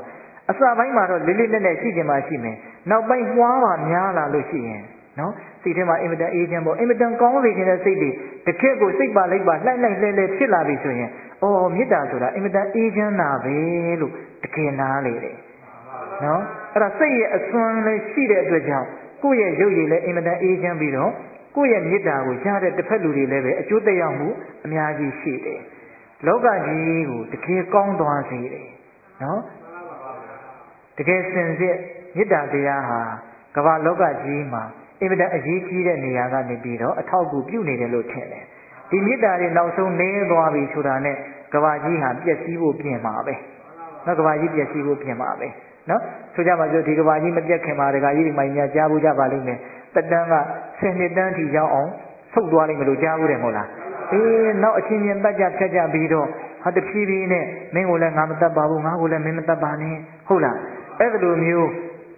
သူတော်ကောင်းတရားတွေတဖြည်းဖြည်းနဲ့ပြန်တိုးတက်လာပြီးတော့အသက်တန်းတွေပြန်ပြီးတော့မြင့်လာတယ်လို့ပြောကြားဘူးတယ်မဟုတ်လားအဲ့လိုကဘာကြီးမှာမြင်လိုက်နှိမ်လိုက်တလဲစီဖြစ်နေကြတာအဲ့ဒါဟာမေတ္တာနဲ့ဒေါသရဲ့အလှည့်အပြောင်းလေးပဲအကျဉ်းမြင်အားဖြင့်တော့နော်မေတ္တာတရားနဲ့နေနိုင်လို့ရှိရင်ဒေါသလောကကြီးကတဖြည်းဖြည်းနဲ့တာယာစီကားပြီးတော့အသက်တန်းတွေကိုရုပ်ရည်တွေကိုတိုးတက်လာတာနော်အဲ့ဒီမေတ္တာတွေမရှိတော့ဘူးကိုချင်းစာတွေမရှိတော့ဘူးစိတ်ဓာတ်တွေသိပ်ပြီးတော့ခက်ထန်ပူလောင်လာပြီတယောက်ကိုတယောက်ပတ်ချင်စိတ်တွေပေါက်တဲ့အဆင့်ထိကြမ်းထမ်းလာပြီဆိုလို့ရှိရင်တော့လောကကြီးကတဖြည်းဖြည်းနဲ့အကြီးအသေးတွေကျသွားတာဟုတ်လားအဲ့တော့ဒီမေတ္တာဟာအင်မတန်အရေးကြီးတယ်နော်ဒေါသကိုနိုင်တာလည်းပဲဒီမေတ္တာပဲမေတ္တာတစ်ခုတည်းကနိုင်တာတော့မဟုတ်ပါဘူးဟုတ်လားတတိပဋ္ဌာန်တရားလည်းပဲနိုင်ပါတယ်မဂ္ဂင်၈ပါးလည်းပဲနိုင်ပါတယ်သို့တော့ဒီမေတ္တာကတော့အင်မတန်ထူးခြားတယ်ဘာဖြစ်လို့လဲဆိုတော့ဦးဇင်းတို့မဏိပတ္တရဆိုတဲ့ဘလူးကမြတ်စွာဘုရားကိုလျှောက်ဖူးတယ်ဗျနော်မြတ်စွာဘုရားတဲ့တတိရှိခြင်းဟာအခါခတ်သိမ်းကောင်းတယ်တတိရှိခြင်းဟာအမြဲတမ်းမင်္ဂလာရှိတယ်တတိရှိရင်မနှက်ဖြန်တိုင်းဟာကောင်းကိုကောင်းစေရမယ်မဒီလိုလေးပြောတာနော်တတိရှိရင်တတိမေဝ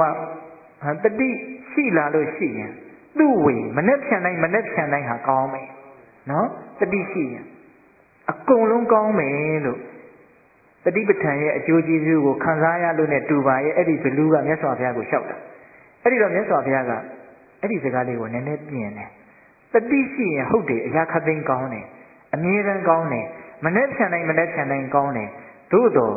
ယံမူကားမကင်းသေးတဲ့ဒါလေးပါတယ်နော်တတိရှိရင်အရာခတ်သိမ်းကောင်းတယ်မနှက်ဖြန်တိုင်းကောင်းတယ်သို့တော့ ယံကတော့မကင်းသေးဘူးတဲ့ယဟန္တာဖြစ်တော်မှာမေတ္တာရှိမှမေတ္တာကမ္မထမ်းတွေကိုပွားများမှယဟန္တာဆိုတော့ဒေါသကတော့မရှိပါဘူးဗျာဟုတ်လားသို့တော်ဒီဒေသနာတော်လေးမှာအဲ့လိုလေးမြတ်စွာဘုရားကပြောထားတာဟုတ်လားတတိရှိရင်အမြဲတမ်းကောင်းမယ်အခါခတ်သိမ်းကောင်းမယ်မနဲ့ဖြန်တိုင်းကောင်းမယ်သို့တော်ယံကတော့မကင်းသေးဘူးတဲ့အဲ့ဒီမှာတတိလည်းရှိရမယ်မေတ္တာလည်းရှိရမယ်အဲ့ဒါဆိုရင်တော့ယံနေလည်းကင်းမယ်အခါခတ်သိမ်းလည်းကောင်းမယ်အဲ့တော့လောကကြီးကအန္တရာယ်ဒိုးကြီးဗျဒကာကြီးဒီကမာကြီးတို့ဦးဇင်းတို့ဟုတ်လားဒါလေးကဦးဇင်းကနေကုန်းချုပ်ကလေး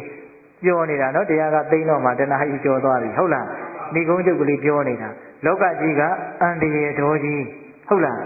ပတ်ဝန်းကျင်မှာလည်းအန္တရာယ်ကြီးပဲဟောဒီရန်ကုန်မြို့ကြီးကြည့်ရင်တော့ဦးဇင်းကလမ်းပေါ်မှာပေမင်းနဲ့လိုက်တန်းကြီးတန်းကစားနေတယ်လို့ထင်တာပဲကားတွေတဝီဝီသွားတယ်နော်ဒီဘိန်းကလေးစီရတိုင်းလေးတစ်ချက်လောက်ကလေးတစ်လက်မကလောက်လေးလွဲလိုက်တာနဲ့ကားပေါ်ကလူတွေအကုန်လုံးအသက်ပြောင်းနိုင်တယ်လွယ်လေးနော်ဒါပေမဲ့ကိုယ့်ရဲ့ကံနေအမျိုးမျိုးဓာတ်တွေကမတိမ်မဆောင်လေးသွားနေတော့ဖြစ်နေတာပဲဟုတ်လားအဲ့တော့အန္တရာယ်တွေကပြင်ဘက်မှာလည်းပဲအများကြီးဝိုင်းနေတာပြီးတော့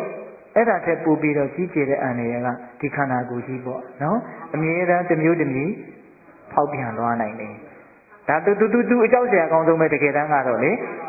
သူကခိုင်ပါတယ်ဆိုရင်ဒီဘက်ကဟာဘာမှကြောက်เสียရှိတာမဟုတ်ဘူးလေအဲ့တော့ဆိုလိုတာကအချိန်မရွေးကြောက်เสียကောင်းတာတွေဟာအန္တရာယ်တွေဟာဖြစ်နိုင်တယ်ရောက်နိုင်တယ်ဟုတ်လားဒါကြောင့်ဒီမေတ္တာတရားလေးကိုကလက်ကင်ထားပြီးတော့အန္တရာယ်ကင်းအောင်ကြိုးစားကြရမယ်အဲ့ဒီအန္တရာယ်ကင်းအောင်ကြိုးစားရင်းနဲ့တတိထားပြီးတော့မဂ္ဂင်တရားတွေကိုပွားများနိုင်မယ်ဆိုရင်မကောင်းဘူးလားကောင်းတယ်ဒါကြောင့်မေတ္တာတရားလေးတွေအခြေခံဟုတ်လားပညာတရားတွေလွှမ်းမိုးပြီးတော့ဘဝမှာအဆင်ပြေအောင်နေသွားဖို့အရေးမကြီးဘူးလားအရေးကြီးတယ်နော်ဒါကြောင့်ဒကာကြီးမကြီးများမြတ်စွာဘုရားကအင်မတန်လိုအပ်လို့ညွှန်ကြားထားတာပါပฏิပဋ္ဌာန်မဂ္ဂင်၈ပါးမျှဖြင့်ရံမကင်းသေးဘူးလို့ဆိုလိုရမလို့ဘူးလားခုနကဒေသနာတော်မှာဒါကြောင့်တတိရှိရင်အရာခတ်သိမ်းကောင်းတယ်မနှက်ဖြန်တိုင်းကောင်းတယ်သို့တော့ရံမကင်းသေးဆိုတဲ့စကားလေးကိုမှတ်သားစရာဦးဇင်းတို့ပြောပါတယ်ဟုတ်လားဒါကြောင့်အာလုံးအန္တရာယ်ခတ်သိမ်းလေးကင်းရအောင်မေတ္တာရဲ့အကျိုးကျေးဇူးတွေလည်းခံစားကြရအောင်ဒေါသရဲ့အကျိုးမဲ့တွေကိုလည်းရှောင်ရှားနိုင်ရအောင်ဒေါသကင်းပြီးတော့မေတ္တာကြီးတဲ့ပုဂ္ဂိုလ်တွေဖြစ်အောင်ကြိုးစားနိုင်ကြပါစေလို့ဦးဇင်းတို့ဆန္ဒပြုရင်းနဲ့ကောဒနာသုတ်တံရန်သူအကြိုက်လိုက်ကြမှာလားတဲ့ဒီမေးခွန်းလေးကိုပြန်မေးဖို့ပေါ့ဟုတ်လားဦးဇင်းတရားဟောတာတနာရီနဲ့10မိနစ်ရှိပါပြီမေတ္တာပို့တာနဲ့တနာရီ15နော်အန်ကြပဲနော်အဲ့တော့ဦးဇင်းတို့မေတ္တာတရားအားကြီးကြတဲ့ပုဂ္ဂိုလ်တွေဖြစ်ပြီးတော့တန်တရားဝတ်ကလွတ်အောင်ယုံနိုင်ကြတဲ့ပုဂ္ဂိုလ်တွေဖြစ်ကြပါစေလို့ဆန္ဒပြုရင်းနဲ့မေတ္တာပို့ပြီးတော့အဆုံးသတ်ကြရအောင်ဘဝတုသဗ္ဗမင်္ဂလရခန္တုသဗ္ဗဒေဝတာသဗ္ဗဗုဒ္ဓ ानु ဘာဝေနတရာဒုက္ခိဘဝန္တုတိဘဝတုသဗ္ဗမင်္ဂလရခန္တုသဗ္ဗဒေဝတာသဗ္ဗဓမ္မာ ानु ဘာဝေနတရာဒုက္ခိဘဝန္တုတိဘဝတုသဗ္ဗမင်္ဂလရခန္တုသဗ္ဗဒေဝတာသဗ္ဗသံဃာ ानु ဘာဝေနတရာဒုက္ခိဘဝန္တုတိတေတုံမကတရားနာပိသပေါင်းတင်သူတော်ကောင်းတို့သာသာအာလုံသောတတ္တဝါအနန္တတို့အားသဗ္ဗမင်္ဂလာလောကီလောကုတ္တရာကောင်းစုသမျှမင်္ဂလာဝဝတိဘဝတုကောင်းစွာမသွေဖြစ်တော်မူကြပါစေတည်းသဗ္ဗဒေဝတာမိမိတို့ခန္ဓာကိုယ်မှာစောင့်ကြနေကြကုန်သောနတ်မိမိတို့အိမ်မှာစောင့်ကြနေကြကုန်သောနတ်မိမိတို့သာသနာမိမိတို့ကဘာမှာစောင့်ကြနေကြကုန်သောနတ်မြတ်နာကောင်းနာအပေါင်းတို့ကလည်းပဲရခန္တုကောင်းစွာမသွေဆောင်လျှောက်တော်မူနိုင်ကြပါစေတည်းသဗ္ဗဗုဒ္ဓ ानु ဘာဝေနကင်္ဂဝါလူသေးစုမကပွင့်တော်မူကြတဲ့သုစတုတ္တဘာဖျက်ရှင်ကိုယ်တော်မြတ်တို့ရဲ့တကုတေဇောအနုဘောတော်တို့ကြောင့်၎င်းသဗ္ဗဓမ္မာ ानु ဘာဝေနမေလိရပုရိဒနိဗ္ဗာန်ပရိယတိဟုဆိုသောစေတံသောတရားတော်မြတ်တို့ရဲ့တကုတေဇောအနုဘောတော်တို့ကြောင့်၎င်းသဗ္ဗသံဃာ ानु ဘာဝေနမဂ္ဂထံလေးရောက်ဖလထံလေးရောက်ဆိုသောရှင်တော်ရိယတန်ခါရှင်မြတ်တို့နဲ့တကွာ